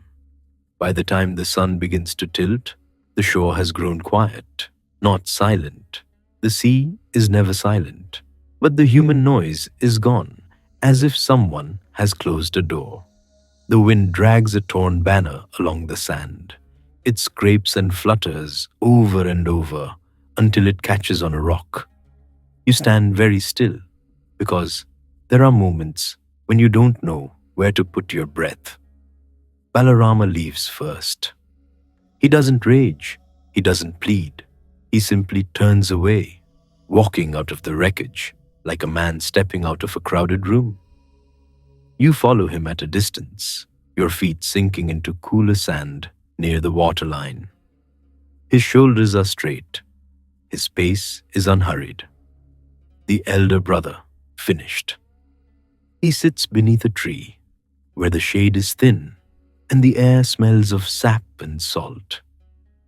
And then the impossible happens with the quietness of a candle going out.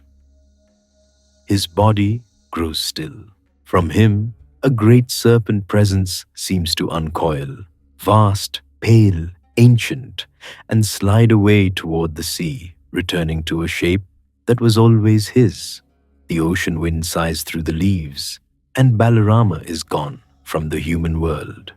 Krishna remains. He looks over what is left, over the sand scarred by feet, over broken weapons that were never meant to exist, over the faces of his people, his kin, stilled by their own hands.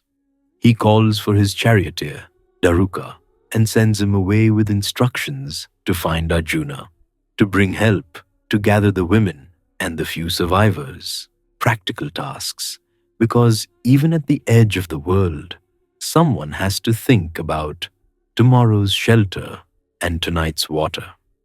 Then Krishna walks into the nearby forest alone. You go with him, because where else would you go? The trees here are scrubby and tough. Their leaves are small, built to survive heat. The ground is dry, scattered with needles and hard seeds. Insects buzz lazily. Somewhere a peacock cries, that lonely spiraling call that always sounds like longing. He finds a tree with wide roots, a place where the earth rises slightly, as if offering a seat. He sits. His skin is dusty now, like any traveler's. His hair is loose. The scent of salt clings to him. He closes his eyes, and the world seems to hold its breath with him. You can hear it, the hush between waves, the faint rattle of leaves, the soft click of beetles moving through dry grass. Even your own heartbeat feels loud.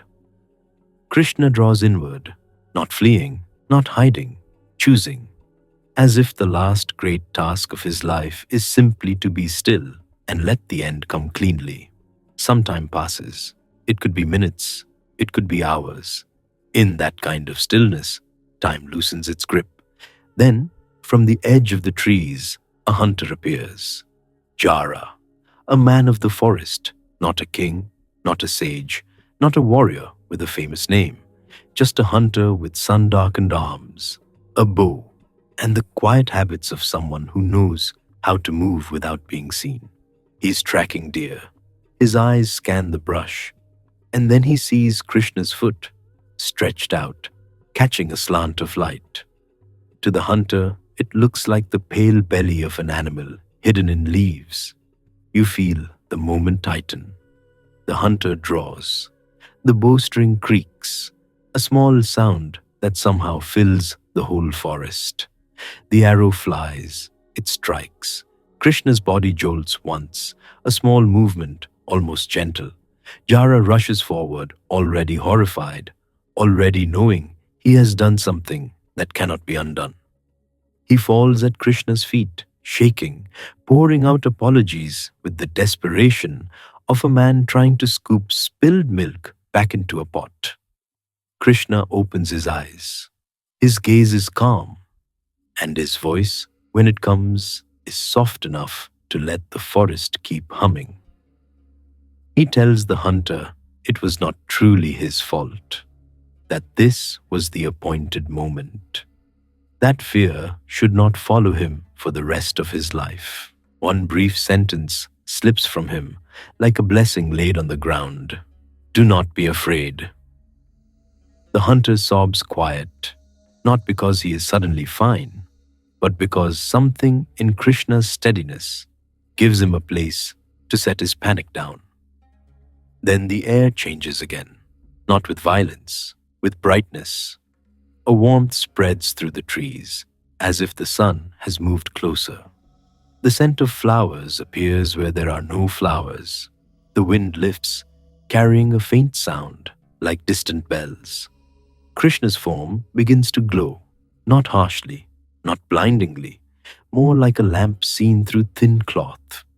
He rises from the earth without effort, as if gravity has finally admitted it has no claim on him. For a moment, you see him as the forest sees him, not a man dying under a tree, but something returning to where it always belonged. The light lifts, the light fades into the sky, and the forest is ordinary again. Dry leaves, buzzing insects, the sea in the distance repeating itself, wave after wave, as if nothing has happened. But you feel it deep in your bones. Something has shifted. An age has turned its face away.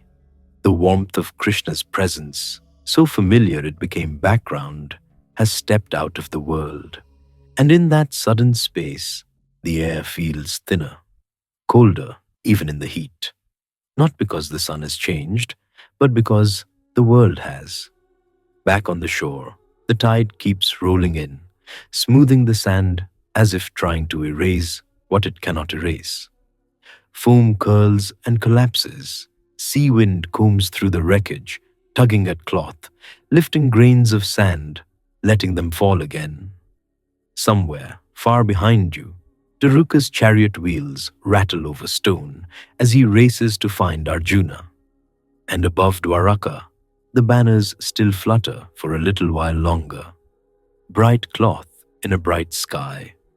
A city not yet swallowed, a world not yet quiet, but the sweetness has gone out of the air. You stand with the salt wind on your face, listening to the endless breathing of the sea. And you know, without anyone needing to announce it, that the night ahead will not be like the nights before.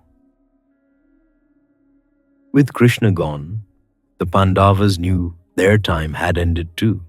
Not with trumpets, not with proclamations, with a quiet kind of tiredness that settles into the bones, the way evening settles into a courtyard after the lamps are lit and no one feels like talking anymore. In Hastinapura, the mornings still smell like warm milk and damp stone, but the palace feels hollow. You can walk from pillar to pillar and hear your own footsteps come back to you, like the building is answering in a small, lonely voice. Yudhishthira sits with his brothers and Draupadi, and he doesn't dress the moment up. He tells them that the world has turned its page. Their part, kingdom, war, vows, all of it, has finished its line. Outside, the city keeps doing what cities do. Merchants argue over grains. Children chase dogs away from cooking fires. Temple bells ring. patient as ever. Inside the royal rooms, the five brothers move like men packing for a journey they never expected to take. You're there when they do the last duties, the ones you can't skip, even when your heart is already walking away. Parikshit is brought forward, young, serious-eyed, still carrying the softness of a boy, even when he tries to stand like a king. The elders place the burden on him gently, like setting a heavy basket onto a shoulder and praying the strap holds. Kripa is asked to guide him. Yuyutsu, born among the Kauravas, loyal to the Pandavas, is left to steady the first steps of rule. And far away, in the lands that used to shine with Dwaraka's pride, Vajra is named to gather what remains. It's not grand, it's necessary, and you can feel it. This isn't a handing over of glory, it's a handing over of exhaustion. When the arrangements are finished, they do something that makes the throat tighten. They strip away the softness of royalty. Silk is folded and left behind. Jewelry is set down with a small clink, like the final coin in an empty bowl. They take up rough bark garments that scratch at the skin and smell faintly of sap and sun-baked wood. You can almost hear Bhima's silent complaint in the way he tugs at his collar, like a bull forced into a narrow stall. The sacred fires are given to the water. You watch the embers hiss, and steam lifts into the air, carrying that sharp scent of wet ash. It feels like the palace itself exhales. And then, without fanfare, they walk out. No chariots, no war drums, just worn sandals and the soft thud of feet on the road. You step with them. The dust rises around your ankles, warm and fine, clinging to sweat. A breeze brings the smell of neem leaves from a roadside grove, and somewhere a kite circles overhead, silent, uninterested in human endings. The people of the city come out anyway. Of course they do. They stand in doorways and under banyan shade, watching as the kings of their age leave like mendicants. Some weep openly, some just stare as if their eyes can pull the brothers back by force. But the Pandavas don't turn. Draupadi walks with them. No crown, no palace attendants, just her hair braided tight, her face calm in a way that almost feels unreal, like a lamp flame in still air. And behind them, because the world is always the world, pads a stray dog. It's not a grand hound, no jeweled collar, just a scruffy, dust-colored creature with ribs you can count if you look too long. It keeps its distance at first, as if it understands it's not part of this company. Then, mile by mile, it's simply there. A quiet set of paws, clicking lightly on stone when the road hardens. If Bhima notices, he doesn't bother shooing it. He has fought demons and kings. A dog is, frankly, the least dramatic companion he has ever had. They go east. They go where the sunrise lives. Days pass in a rhythm that has nothing to do with court schedules. Dawn is cool on the skin, a brief mercy before the heat presses down again. At night, they sleep on ground that never quite becomes comfortable. The stars hang above them like tiny indifferent lamps, and the air smells of dry grass, smoke from distant cooking fires, and the faint sweetness of flowering shrubs. You feel the change in your own body as you walk with them. The muscles in your legs grow quieter. The mind stops reaching for old arguments. And even Arjuna, who used to wake with battles in his blood, begins to look like a man who has finally set down a weight he didn't realize he was carrying. Until the day they reach the strange sea. The water there is red, not like a wound, not like a battlefield, more like sunset caught and poured into a vast bowl. The wind of it is salty and sharp, and it whips the bark cloth against your arms. Arjuna stands at the edge, with Gandiva still in his hand. That bow has been part of him for so long, it might as well be bone. He turns it slightly, and the curve catches the light. For a moment, you can almost hear chariot wheels, almost smell the sweat of horses, almost feel the old rush of war rise up like a fever. And then the air changes. It grows warmer, as if a kiln door has opened somewhere nearby. A presence comes, bright, impatient, unmistakably not human. Agni, fire itself, not in a hearth, not in a lamp, but as a living demand. Arjuna doesn't argue. Not this time. He holds Gandiva out. The bow feels heavy even from where you stand, as if it resists leaving him. Then it's gone, taken back into the keeping of the elements, like returning a borrowed tool at the end of a long job. Arjuna's hands look oddly empty after. He flexes his fingers once, like a man waking from a dream. Bhima watches him and makes a face that says, very clearly, that if anyone tries to take his mace, there will be a problem. But no one comes for Bhima's mace. Not yet. They turn away from the red water, and the climb begins. The land changes, as if you're walking through the layers of the world. Plains give way to rocky paths. The air thins. Heat fades, replaced by a clean cold that bites at the nose and makes each breath feel sharper. Pine trees appear, dark and upright, their scent cutting through everything. Resin, frost, and the mineral smell of stone. Your feet ache, your calves tighten. You understand in your body why old kings chose the forest. This isn't escape, this is work. Mount Meru rises ahead, not like a normal mountain, but like the spine of the earth itself. The sky around it looks deeper, bluer, as if you're climbing into a more ancient part of the world. The dog keeps coming. It pants softly now, tongue out, but it never falls behind. And then, without warning, it happens. Draupadi stumbles, not dramatically. No cry, no flourish, just a sudden looseness, like a cord has been cut. Her knees touch the ground, her palms press into stone. For one breath, you think she'll push herself up again the way she always did, through insult, through exile, through the crushing weight of being shared among 5 men and still expected to glow. But this time, she doesn't rise. She simply lies there, her braid dark against the pale rock. The wind moves past her, tugging at the edge of her bark cloth. Bhima stops so hard, dust jumps around his feet. You're right there, close enough to see the fine grit on Draupadi's eyelashes. Close enough to feel the cold coming off the mountain stone. Bhima's face twists with something helpless.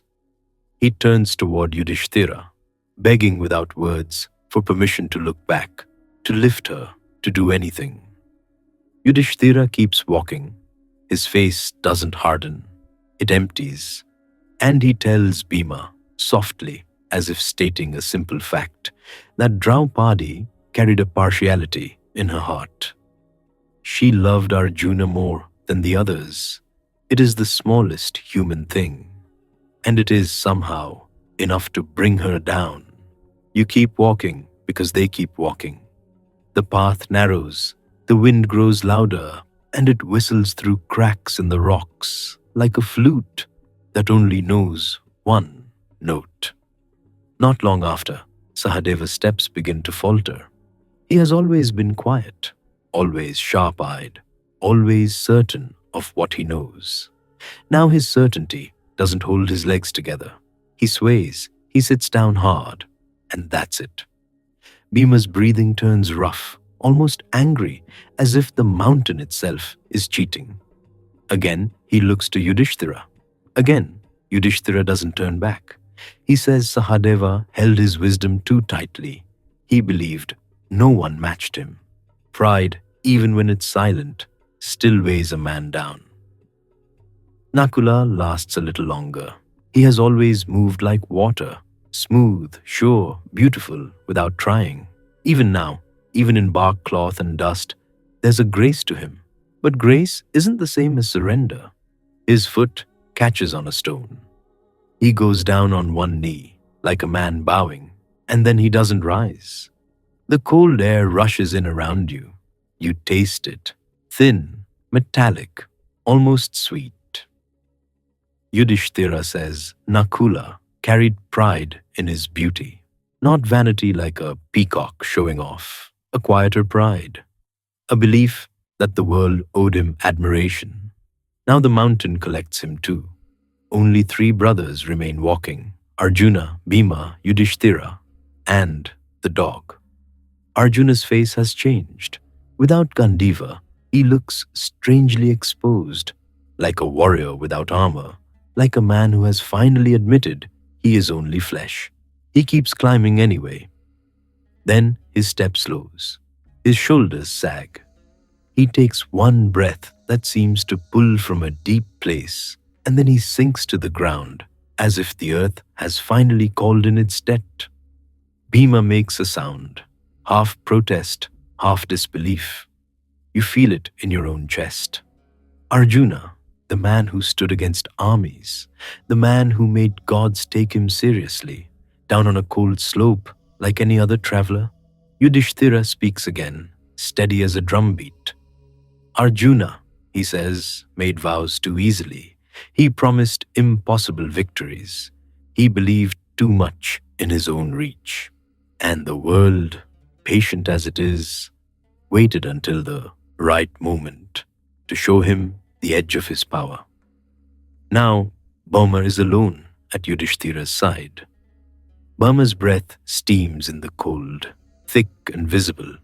His bark cloth flaps in the wind, and you can see how broad his shoulders still are, how huge his hands look even when they hang tired at his sides.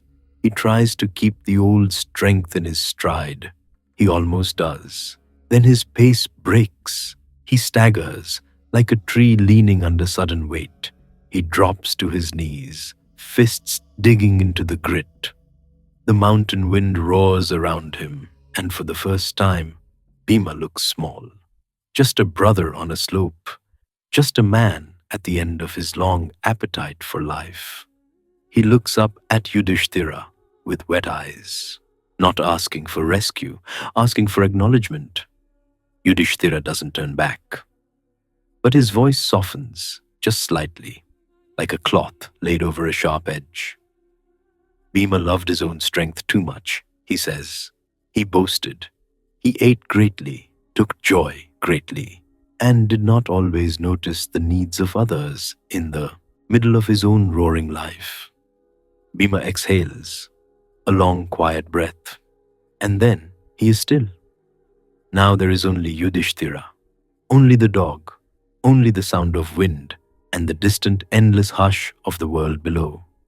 You're walking with him in a silence so clean, it feels holy.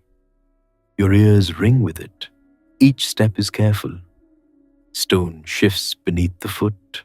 The air is so thin, you can feel it scrape down the throat. The dog's paws make soft, stubborn little sounds behind you. And then, like the sky has been waiting for the exact right moment, a chariot appears, not rolling up the path, not clattering over rocks, simply there. Indra stands with it, bright as lightning held still. The chariot gleams, and the light of it is almost warm against your face, like sunlight after a cold swim. Indra offers Yudhishthira the final lift, the final honor. He tells him to step in and rise to the higher worlds, in the very body he carries now. Yudhishthira listens. His face doesn't change. He tells Indra he cannot go without his brothers and Draupadi. Indra insists they have already gone ahead, already reached their place. Still, Yudhishthira doesn't move. Then his eyes drop to the dog. The dog sits, tongue out, ears pricked, as if it too is listening to Indra's terms. Indra objects. Heaven has rules, after all.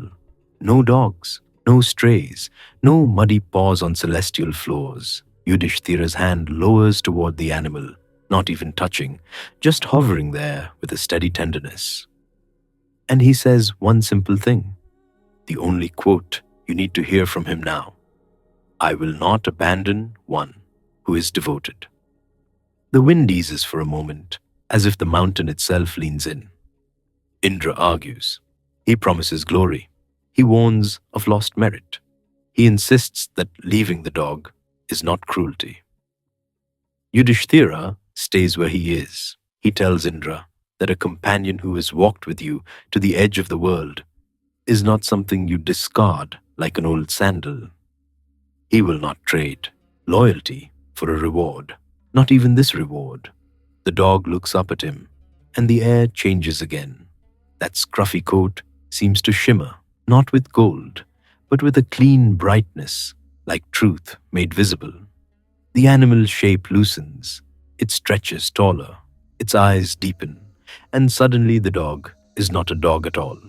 It is Dharma, not the idea of righteousness, not a word in a king's mouth, a presence, a judge, a quiet, unblinking force that has walked beside him on dusty roads and cold stone slopes, saying nothing, watching everything. Dharma praises Yudhishthira without flattery. He reminds him of an older moment, long ago, when a choice had to be made, and Yudhishthira chose fairness even over his own comfort. This was that same choice again. Compassion, even when no one is watching. Loyalty, even when it costs. Yudhishthira's shoulders drop a fraction, like a bow unstrung. Not relief, completion. Indra's chariot waits, patient now. The light from it falls over the rock, turning dust into silver. The wind smells suddenly sweet, as if distant blossoms have opened in some hidden valley you can't see. Yudhishthira steps forward, and you feel somehow that the climb is over. Not because the mountain ends, because the testing does. The chariot lifts, not with a jolt, with a smooth, gentle rise, like a boat leaving shore on calm water. The cold air falls away beneath you. The world below becomes a wide, quiet curve, rivers like threads, forests like dark cloth, cities like tiny, forgotten sparks. And in that rising silence, with the last king of that age carried upward and Dharma beside him, the mountain stands behind like a closed door. Stone, sky, wind, and the faint lingering sense of paw prints on a path that no longer belongs to the earth. So after all of that, the grief, the crowns, the curses, the climb, what were the ancient storytellers trying to tell us?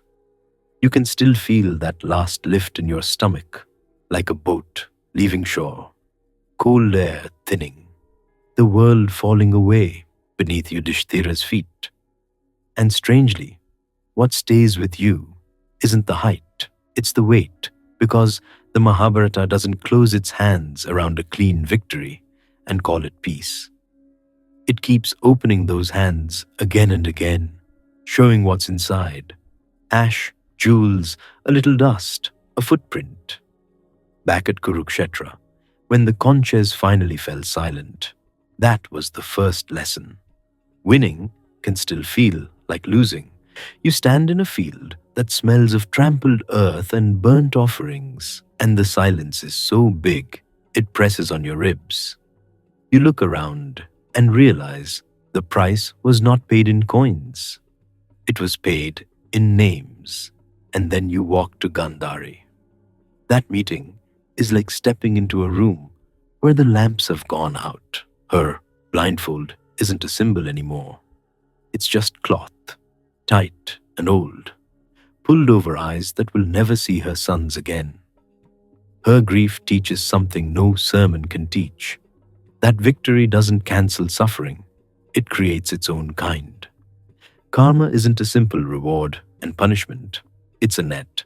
Every knot tied to another knot, tugging on everyone at once. You can almost hear it when she speaks.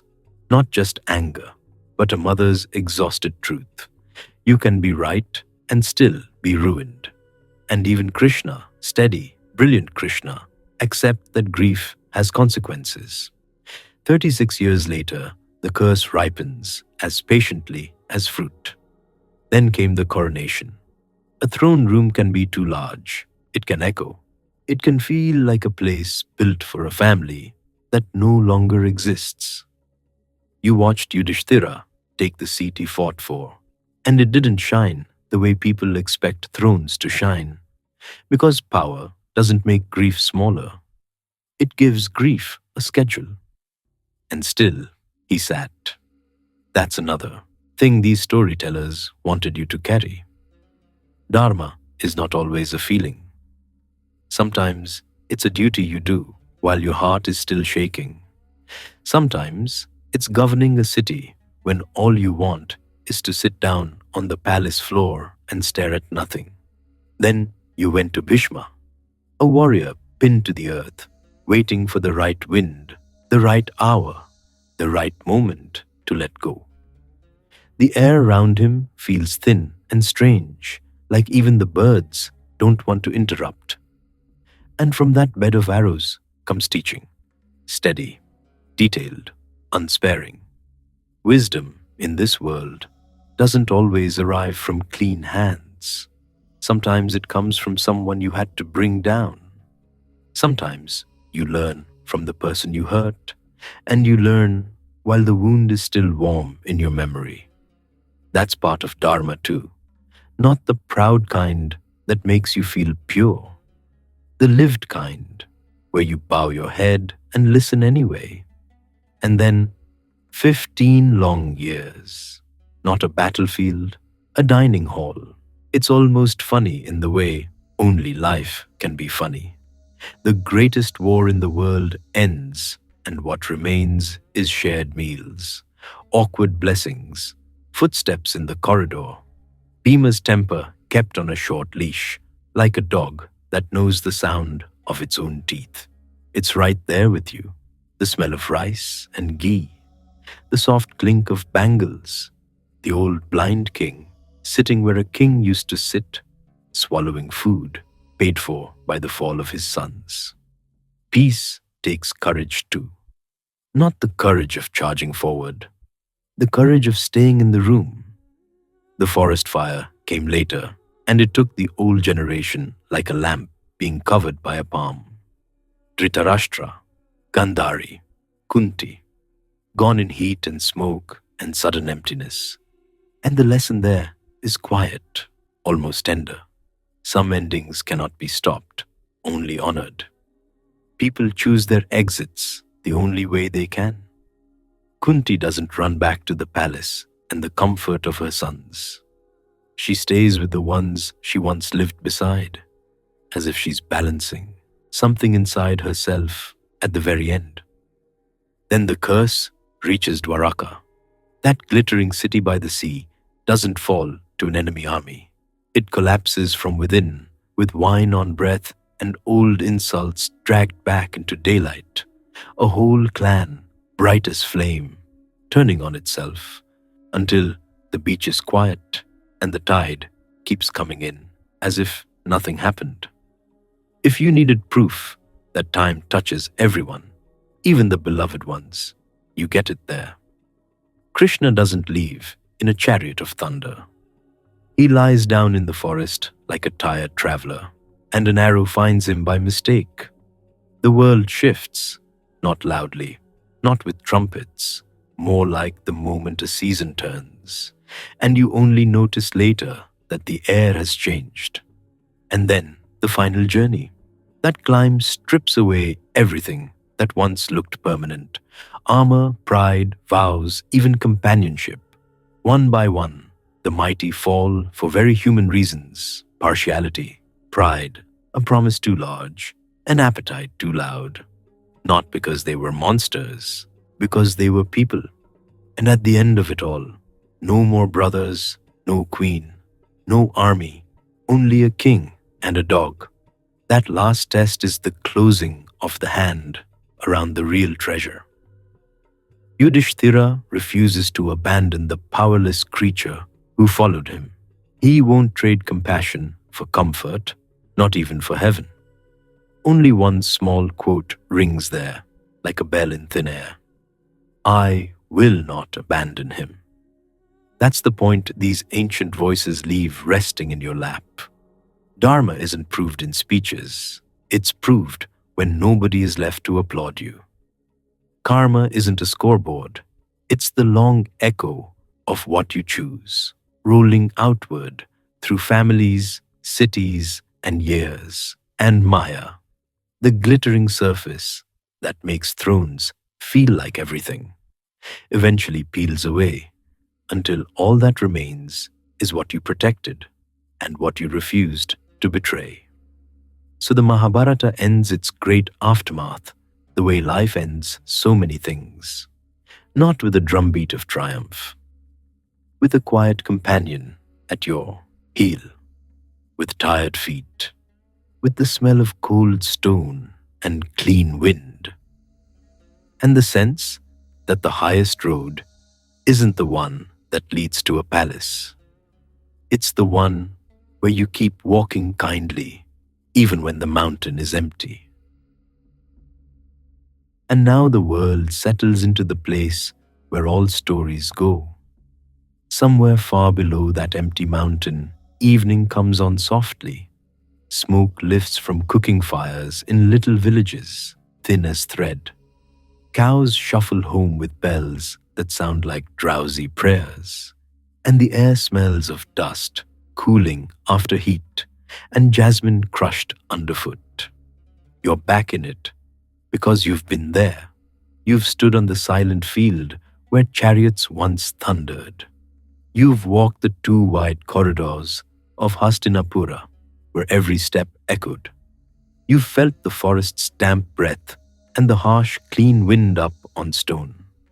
And now, quietly, life goes on. In a courtyard lit by ghee lamps, a storyteller clears his throat. His listeners sit on reed mats, shoulder to shoulder, warm with each other's breath. The night insects keep time outside the circle of light. Someone passes a cup of milk, still sweet from the day. The storyteller begins the way people always begin, as if the telling itself is a ritual. He lets the names fall like beads into waiting hands. He brings back the 5 brothers and the dark-eyed queen. He brings back the old king who could not see and the mother who carried too many secrets. And when he reaches the last climb, his voice grows slower, almost kind. You feel your own feet on that path again, rock under your soles, cold air in your nose. No crown, no bowstring, no cheering, only Yudhishthira walking without turning back, only the small dog padding after him, faithful as a shadow. Even now, in that courtyard, the moment returns. Indra's shining chariot, the bright promise of comfort, and the king's calm refusal to leave the weakest creature behind. No shouting, no grand display, just steadiness. Outside, the village settles deeper into sleep. The lamps sink low. The river keeps moving in the dark, carrying away every day's heat and worry. And in that steady hush, the climb continues. Somewhere in the mind, somewhere in the listening, a king and a dog on an empty mountain road. Chariot wheels long gone, but the soft footfalls still there, fading gently into the night.